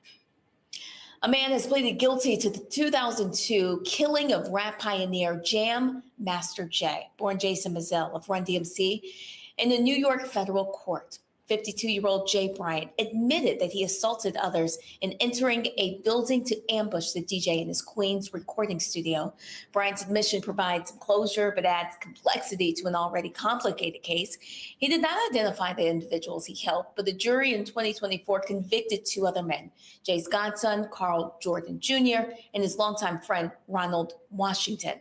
Eventually, a judge cleared Jordan of the charges, citing insufficient evidence to hold him responsible for the crime. Washington has also contested that his conviction, and Bryant is expected to spend up to 20 years in prison. A sentencing date has not yet been set. Virginia Commonwealth University is committing $3.6 million to build a memorial honoring dozens of individuals, most of whom were of African descent, whose bodies were stolen from graves for medical dissection and other discarded in a well. It happened during the 1800s, and the remains discovered in 1994, those included men and women and children. Many of them showed signs of surgical experimentation. Through the East Marshall Street Well Project, the university now plans to create a burial site and memorial space. University leaders say the goal is to honor the lives of those who were once denied their humanity. And Nebraska's first state-approved Black-founded school, Identity Preparatory Academy, is set to open this fall as an all-girls middle school that focuses on culturally responsive learning and academic excellence. It was founded by Dernisha Phillips. The school has been shaped directly by the voices of young girls and families through a program called Dreams of Our Daughters, where students played a role in designing everything from curriculum to extracurricular activities. At its core, the academy is built around what its leaders call a culturally fortified education, ensuring that students see themselves reflected in their classrooms, in the leadership, and overall learning environment. And the movie Michael performed exceptionally well at the box office, grossing a record-breaking $97 million in North America during its opening weekend and $217 million globally. Now, this made it's the biggest debut ever for a music biopic. Despite receiving mixed reviews and facing production challenges, Michael was released on April 24th and features Jafar Jackson, the late singer's nephew, in the lead role alongside Nia Long as Catherine and Coleman Domingo as Joe Jackson. The film offers a highly authorized portrayal of the king of pop who passed away back in 2009 at the age of 50. It was co-produced by the Jackson Estate and Lionsgate. The movie overcame controversy and costly reshoots to generate strong audience enthusiasm, leading to discussions of potential sequels. All right, folks, be sure to catch the breakdown of Brittany Noble every day at noon Eastern right here in the Black Star Network. Again, the breakdown with Brittany Noble every day at noon Eastern right here on the Black Star Network.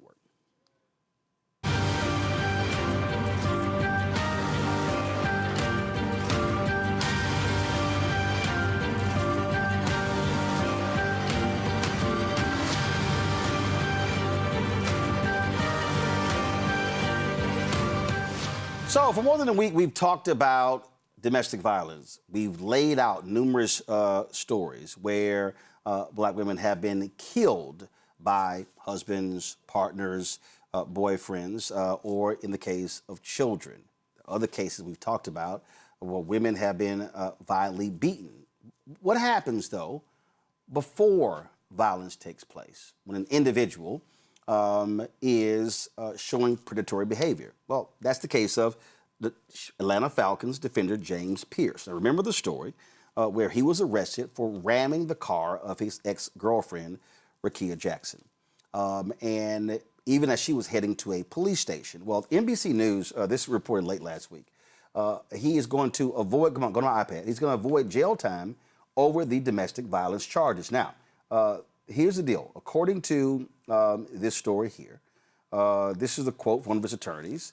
Mr. Pierce Jr. will be entering a 6-month diversion program. Upon completion of the 6 months without violation, the state will dismiss all felony and misdemeanor charges. Now, this deal was brokered and supported by not just by the officers on the scene, the DA's office, in addition to Rekia Jackson.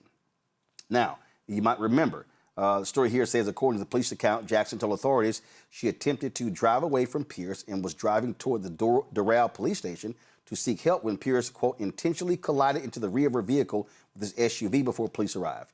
Pierce allegedly refused an initial order from police to get on the floor. According to the details of the arrest in an affidavit, the police account said Pierce then drove away and hit a police officer's left knee with his vehicle intentionally in an attempt to evade arrest. Now, the judge accepted this plea deal, and they said that he did not have a history of violence. But clearly, these are the type of actions that take place before somebody commits domestic violence. Thelma, I want to start with you because, you know, when I talked about mental health and domestic violence, a lot of people were pushing back, criticizing me by saying I was wrong. We brought on experts who said, no, mental health is a part of this. And so you prosecuted domestic violence cases. Last week, we had a judge on from Dallas County, as well as former state's attorney Marilyn Mosby from Baltimore. And he's getting a 6-month diversion program. That diversion program includes counseling, includes therapy. Again, that's tied to mental health. And this was the point that I was making, that when we're talking about, as one of our guests said, murder, suicide, or murder is at the end of the spectrum. You have murder, then you have beatings. And so my position has always been, we've got to get to these men before they commit any act of violence. And so if we're able to deal with them on the front end, to get that counseling, to get that intervention, to get all of those different things, then we can potentially avert a woman being physically harmed or being murdered. Absolutely. And my experience as a former prosecutor, especially not only as a misdemeanor family violence prosecutor, but as a felony prosecutor that handled dead body felony family violence cases. When I'm looking at this particular situation here, this is a textbook setup for someone that has the capabilities to unaliving someone in their capacity. I don't know what kind of conversations the judge, the prosecutor, and the police all had behind the scenes in order to come up with such a ridiculous disposition when this individual utilized his vehicle, which is a dangerous weapon, to ram it into his then girlfriend's vehicle who was attempting to get help. That is not an individual you give a slap on the wrist just because of their proximity to stardom. And that's what it looks like. You have an individual who is a NFL star. If you put them against an individual that's a regular 9-to-5, the 9-to-5 is going to get treated totally different because he doesn't have the access, the proximity, and the ability to influence with money. This is giving me influence. I've seen it, I've lived it, and it has pissed me off because we have real victims that could be in lay of what this individual is not getting. 6 months? That is not enough time for an individual that has done this. But when you look at it from the entire landscape, yes, the goal is to get them help if they get in this position. But if we can get to them beforehand, because this person has signs, they don't just wake up one day and go and ram a deadly weapon into another person's car. This person had signs before and nobody showed up to tell this individual, you need help. But now we get to see it from the landscape of the criminal justice system. And this is where the criminal justice system sometimes falls short. You, as a victim, as soon as you call the police, you no longer have the ability to dismiss. They had everything that they needed to proceed outside of giving a dismissal, but for proximity, his NFL career, fuck all of that. We gotta work on saving lives and saving these individuals from continuing to do this, because y'all have now set this individual up to say, oh, I got money, I got a powerful lawyer. They can go talk to the judge. The judge can go and talk to the DA. The DA can go and talk to the police, and we can all get this dismissed. Right. That is a dangerous rhetoric. So this is the ESPN story. This decision allows him to avoid trial on felony charges of aggravated battery with a deadly weapon, fleeing police, and resisting arrest, along with misdemeanor stalking. That's a whole lot going there, Omekongo. And per this deal, he must stay away from his ex-girlfriend, Rekia Jackson, participate in therapy as part of the stipulation of the 6-month intervention program, which is run by an outside third party. And the story says Florida law allowed for the police officers and the victim, Jackson in this case, to be consulted before the deal is finalized. Assistant State Attorney Andres Perez, the prosecutor, conferred with Jackson and law enforcement officers, and all parties consented that pretrial intervention was the best way forward, per State Attorney spokesperson Ed Griffith. Perez considered that Pierce was a first-time offender without history of violence. No one was hurt, and, quote, it appears that this incident was born out of a mental health crisis. It says Pierce's attorney showed Perez steps immediately taken by Pierce after the arrest to address the mental health concerns.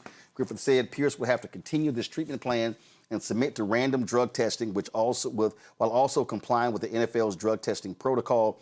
Any failed or missed test will result in Pierce's revocation from the pretrial intervention program, and Pierce must write a letter of apology to law enforcement officers, Griffith said. I think, Omekongo, I absolutely agree with Thelma. 6 months is not long enough. I don't believe, if you say you have a mental health crisis, or whatever you want to frame this, and this is the thing that I have been saying, because we have to step in to keep someone from going to the next step.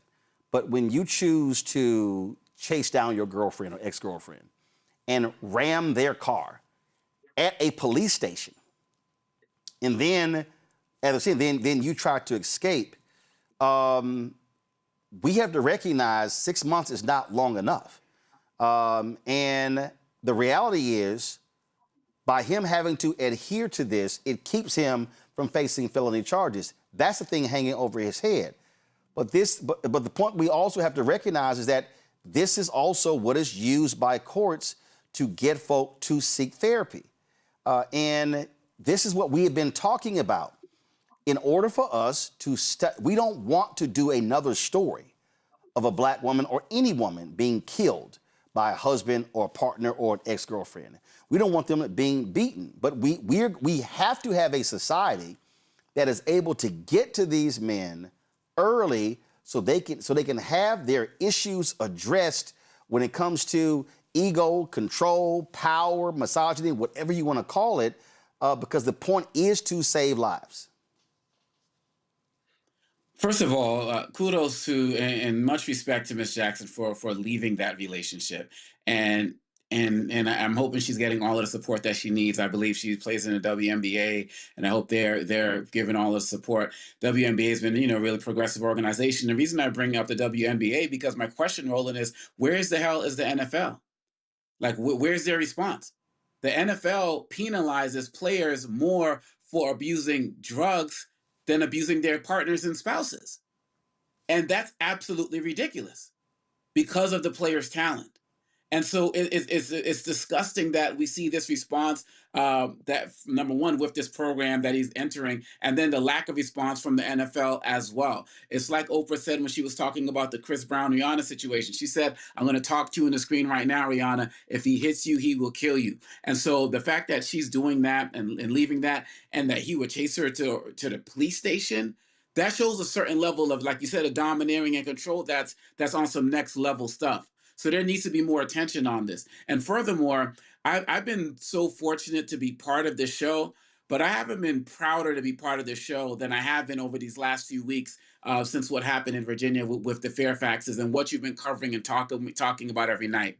And one of the things that's been pissing me off so much is the backlash we're seeing online from people telling me, you're spending too much time talking about black women. This is a black issue. You're supposed to talk about, all of us together as one, and they don't deserve this type of attention. I'm getting this from brothers, and I'm like, first of all, you ain't my brother if you're talking like this, but we need to be talking about this at every level, to have the experts like Thelma who have lived this and seen this. That, I saw the post that you shared from your sister, Roland, over the weekend as well, talking about her situation.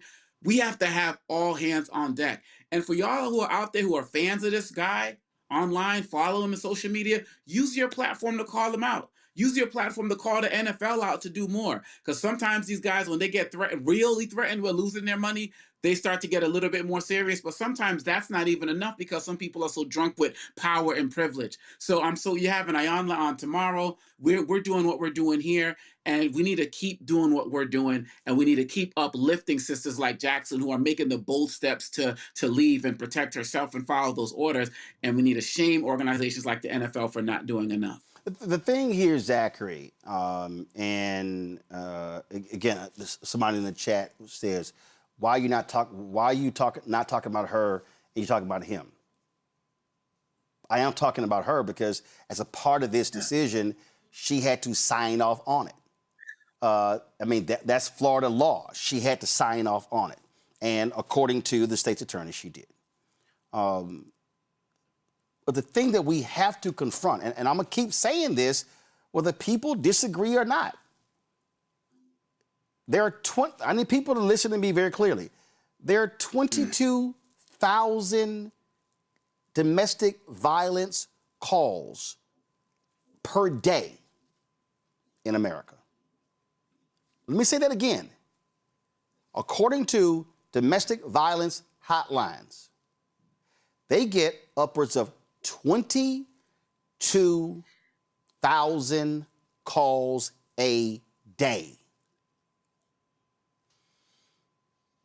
96% of domestic violence cases are committed by men, when men are the aggressor. So if I do not want to do another story of a woman who's been killed, or I don't want to do another story of a kid or children who've been killed, or stories that actually we don't do of women who have been harmed, physically beaten. I've seen some of them, some postings on Instagram. Then we've got to get to the perpetrator of the crimes. And that means whatever's happening between the ears of these men, how they've been raised, how they've been dealt with, what trauma they've seen, PTSD, anger, hatred of women, misogyny, patriarchy. You can call it whatever you want to call it. But if we are going to see a change, we got to change what's happening here with these guys. And what the courts here did, and this is where the legal system has leverage.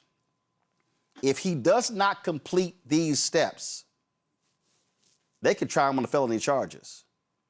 What I argue, and I had somebody in the chat about saying, how 6 months is not long enough if they go twice a month. I'm sorry. I listen. As somebody who's had to help my sister leave a violent marriage, I don't believe 6 months is long enough, and I believe the legal system has to have that hammer over somebody's head to say, if you don't follow through, yeah, we're gonna try you. And so we have to deal with this. And I need black men and black women to not run from this conversation, to not say you're spending too much time or you shouldn't be doing this, because it's actually happening. It's happening every day. And if we can prevent one case or 10 or 100 or 1,000, that's good, because we need people. And Zachary, last point here, it's very interesting. It's a lot of folk had a lot of stuff to say, but it's amazing how many posts we made last week. No comments. 1 comment, 2 comments. And I'm saying, where you at? Roland, go ahead, I'm sorry. Hats off to you. Hats off to you for how you handled everything in the loss of a friend, of friends. I was watching the whole process and everything. I don't miss an episode, and I'm proud of you. I'm proud of the show. I'm proud of this direction that you're taking to destigmatize therapy and counseling among Black men. And proud of you, but damn shame on the NFL. And you talk, this is an Atlanta Falcons player. I'm in Georgia. I've been in Atlanta for a long time. And it's really fucked up that the NFL would do more about beating dogs and Michael Vick than they would do about the lives of Black women that are being lost. That's true. So damn the NFL. That's shame true. on the NFL for that and for what they're doing. And when you talk about the violence against Black women and how this is a crisis and what's happening, Black women are 6 times more likely to be murdered than their white counterparts. Black women make up just 14% of our population, but account for over 30% of all women who are killed by men.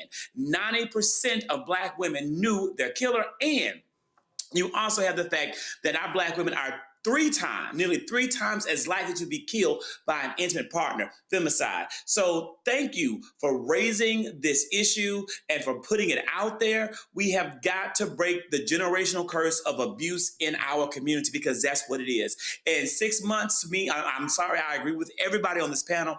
Everybody out there I just don't know if it's going to be enough time. I'm thankful that the justice system is giving this 22-year-old Black man with immense talent an opportunity to reform, an opportunity to rehabilitate, and an opportunity to see the danger of his action. But I'll say this, Rakia wouldn't have that chance if she would have lost her life when that Lamborghini hit her and tried to drive her off the road. She wouldn't have had the chance to reform. She wouldn't have had the chance to rehabilitate. She wouldn't have had the chance to have another day of life. So I want to see this addressed and watched carefully. Because we have to take this on as a community. This is a Black issue, and we have to address it as a Black family, a Black community. Thank you. Thelma, and again, I need, so Thelma, this is the thing that I need folk to understand.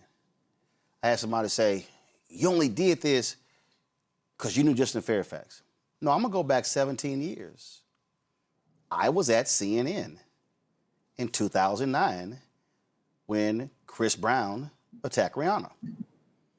And I remember watching the network and the other networks, and there were largely women who were guests discussing this. And I kept saying, are we going to confront what these men are doing? And I happened to fill in for Campbell Brown one night. And I said, I want an all-male panel. What? That makes no sense. I said, y'all, if men are committing these acts, we need to confront what the hell is going on with men in this society. And they fought me. The person who was producing the segment is now the president of MS Now, Rebecca Cutler. She's the producer on the segment. And I mean, I remember having a fight to get the conversation. So I need people to understand, this ain't new to me. That was 17 years ago.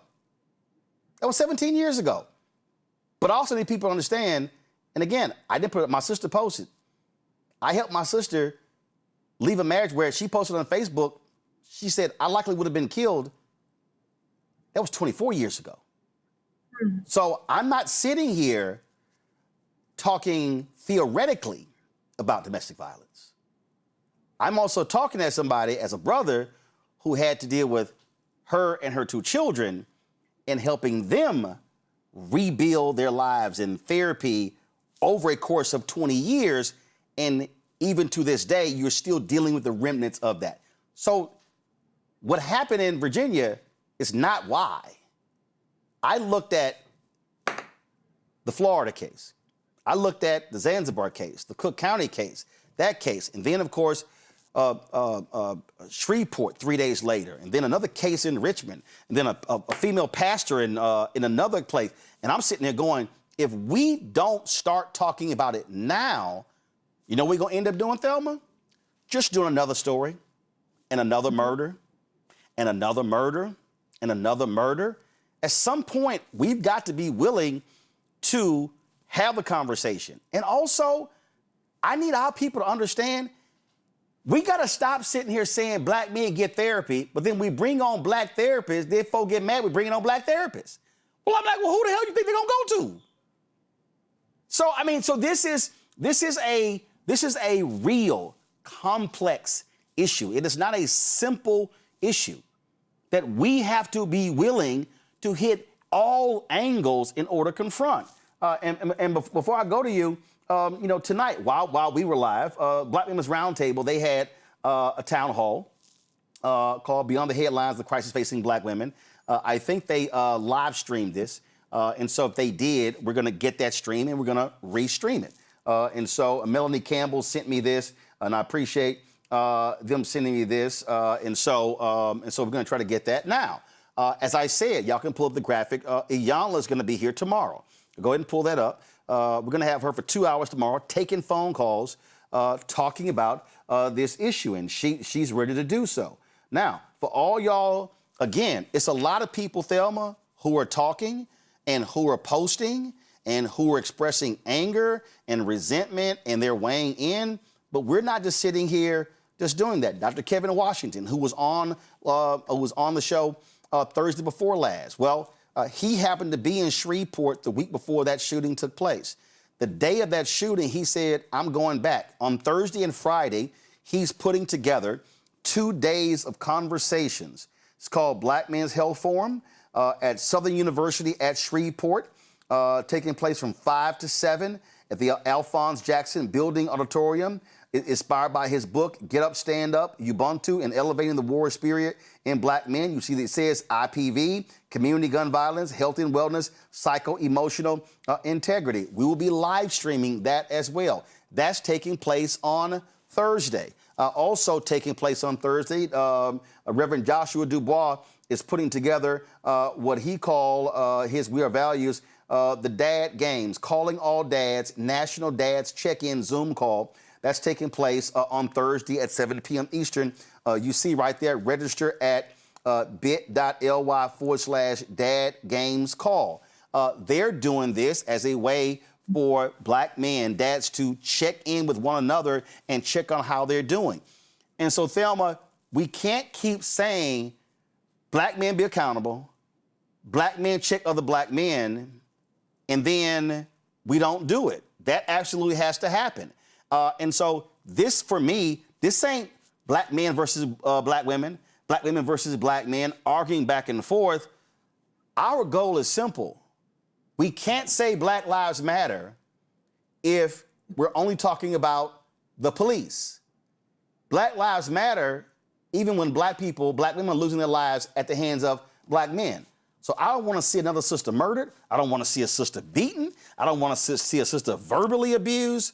This has to be all hands on deck for our community, no matter what institution, what organization, what income level. Listen, the one thing that I want people to understand about the message that we have been receiving on your network is nobody else is having these kind of conversations. Conversations that you tried to have years ago, but you was too early for individuals who wasn't ready to have that conversation, ready for us to be educated on how to protect each other instead of tearing and abusing each other. When I saw the outrage, the one thing that I had to tell people on my platform, when you are looking at the dynamic from just one post or just from a snippet of a person's life, you do not get to dictate how somebody shows up and supports someone that has done something wrong, because at the end of the day, they still had a life that they lived and had impact on individuals prior to their wrongdoing. I saw it every day. No matter how bad the crime was, people still had people that show up and support them. And guess what? You don't get to dictate it. Just like individuals want to dictate how we have conversations about something that is so volatile to our community, instead of us having argumentative conversations, what are your solutions? That's the only thing that I've been asking individuals who have a problem with the conversation that we are having, especially surrounding DV in the African American community. How are we going to have conversations if you cannot bring a solution other than getting online and rage baiting? That takes away from what we are trying to do in order not only to influence individuals who can see it and say, hey, that may be me that they're talking about. But if you want to drown it out with your rage instead of taking that rage and going to get yourself some help so that you can redirect that so we can provide powerful solutions, not only for now, but for generations to come, because that's who's looking at us. They're looking at us at this moment to see how we are responding when we are talking about losing lives. Not only losing lives, but we have kids that have to suffer now. We have kids that have to grow up without parents.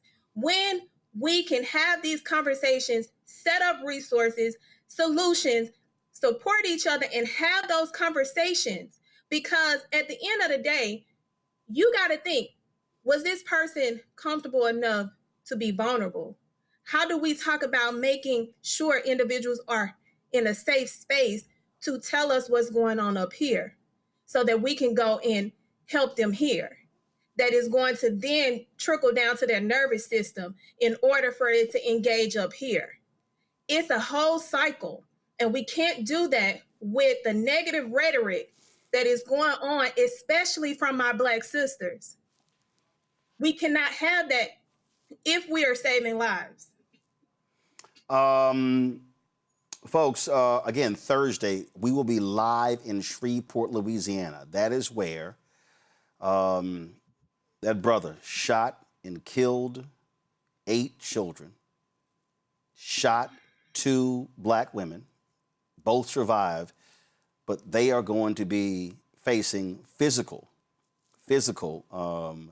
issues, mental issues, psychological issues for a very long time as a result of that.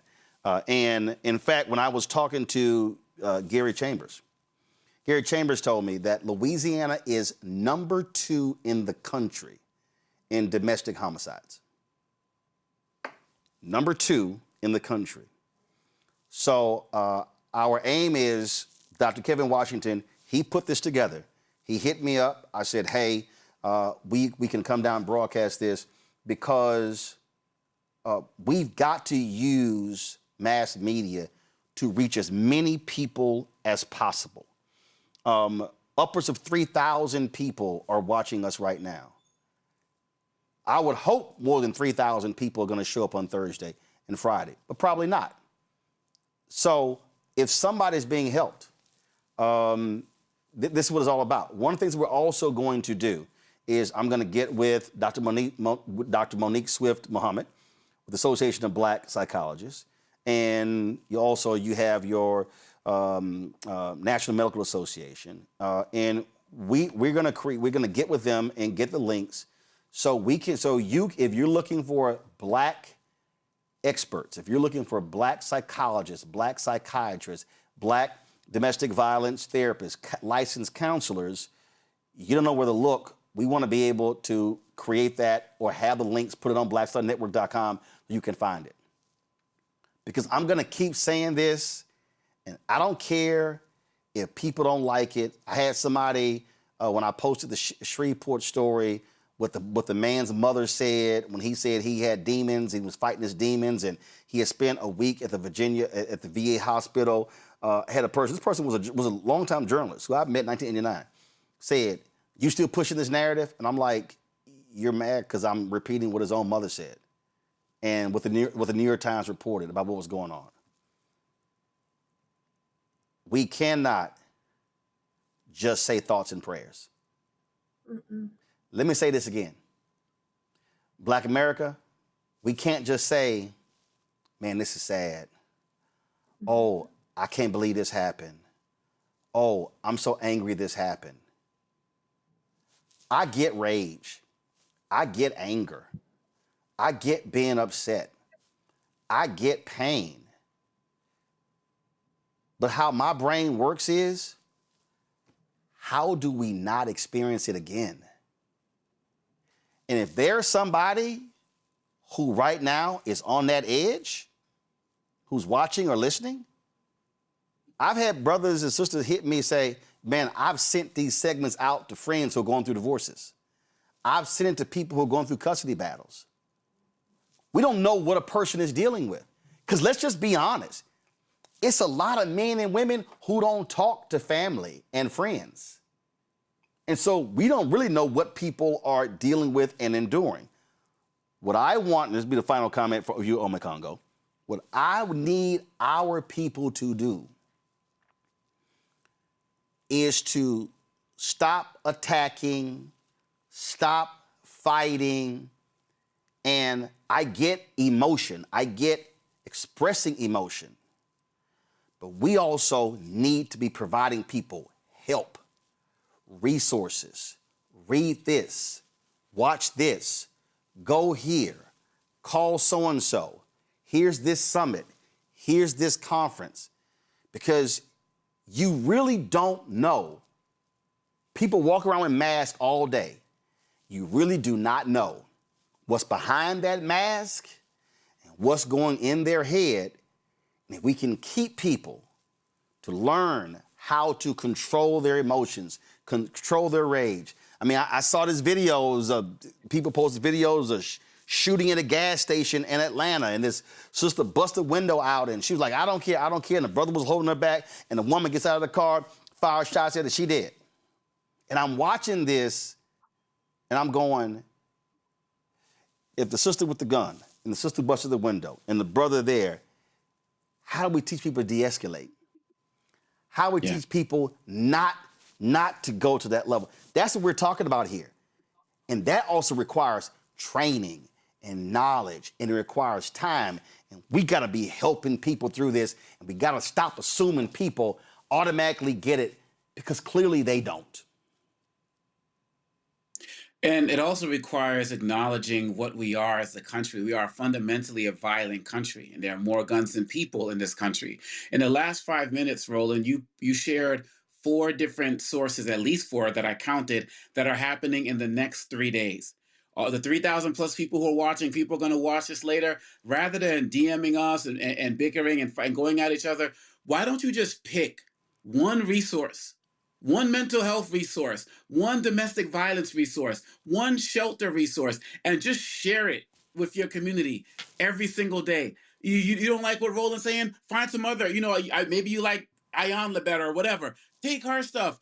Share it, put it out there, take Thelma's stuff. So, just do one thing minimum every single day in your particular way to put a dent in ending the violence that we are suffering. If you don't like our methods, just do something productive. Stop hopping into DMs. Just do something that's going to help somebody. Roland's talking about people are sharing the videos and stuff. People are like, oh my gosh, I didn't know. What can you say today that somebody's going to see you say or see you post, and they're going to say, yo, I didn't realize that. I didn't know that. Now I know the signs. Now I'm going to get some help. Now I'm going to help somebody else get help. That's all we are asking for in this moment. This is not the time for division. This is time for people to do what they can of what they have, where they are, before it comes to your door. And unfortunately, for too many of us, it has already come to our door. But if we're still breathing, that means we're still believing, and we still got work to do. So just everybody get out there and do something to make the smallest dent or even the biggest dent possible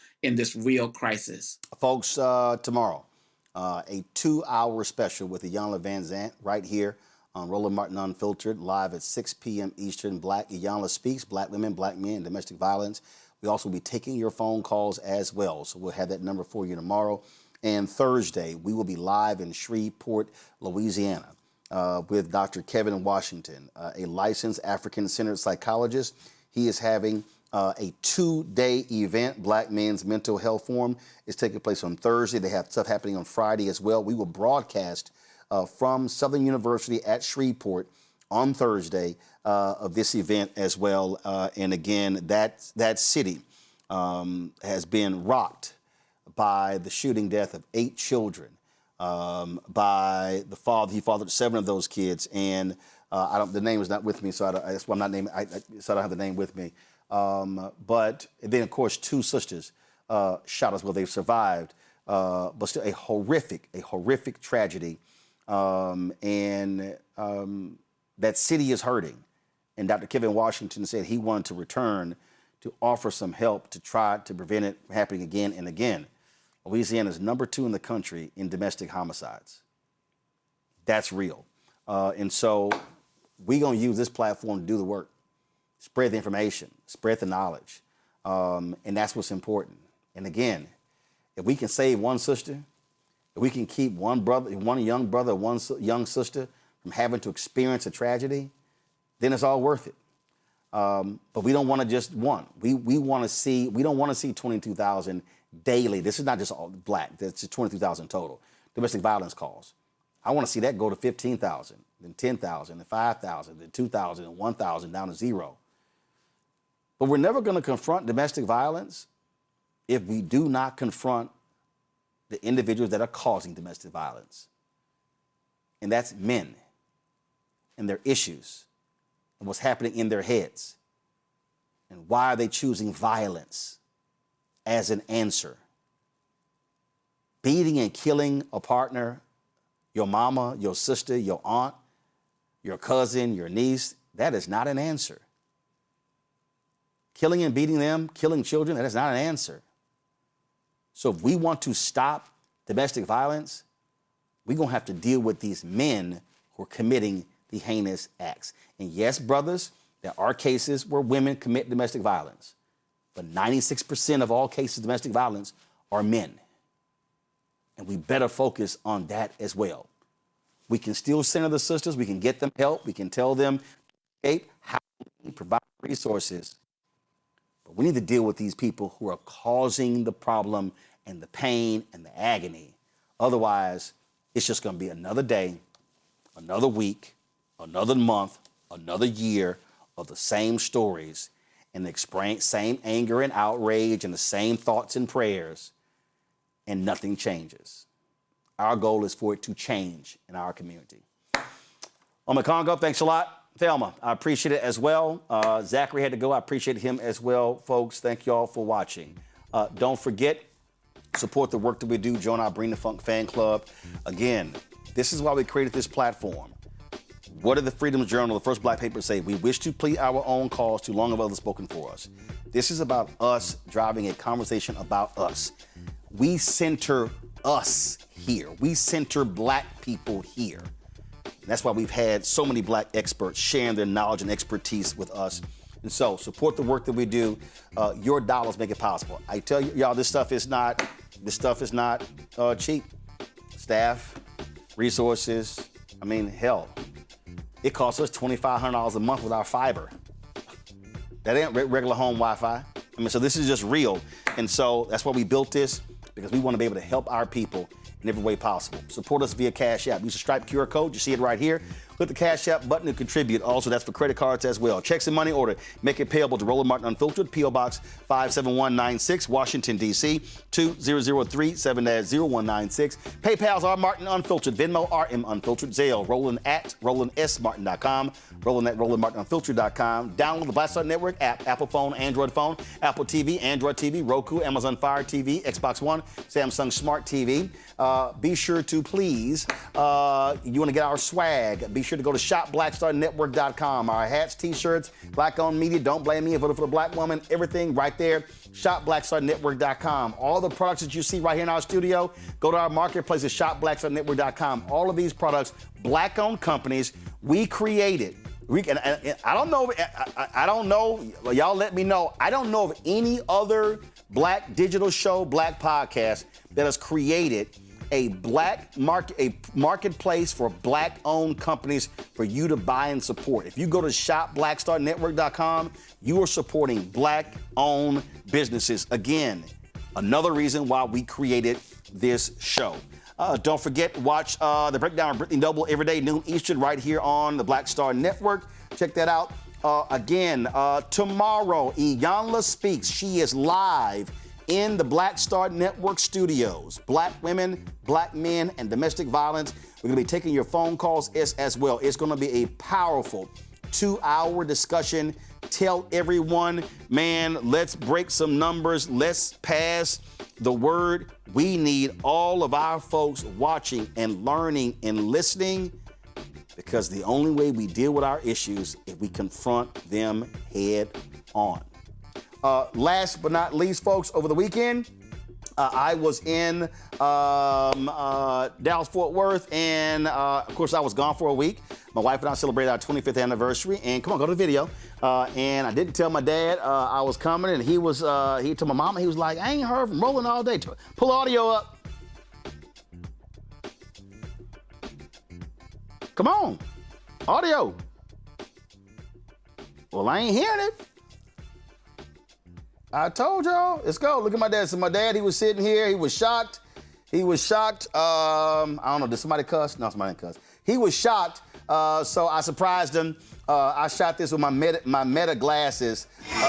What's happening? So they had this Motown event out there, and so I drive by. That's my great niece. That's her granddaughter, my sister, right there. And so we went to want to surprise him there.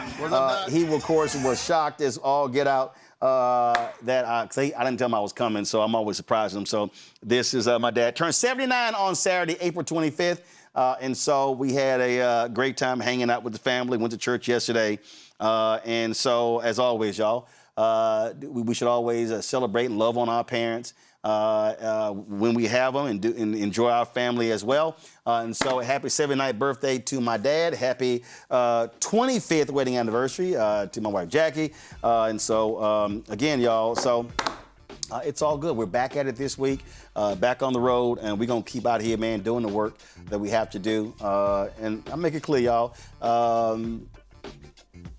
if we don't do it, who will? If we don't do it, who will?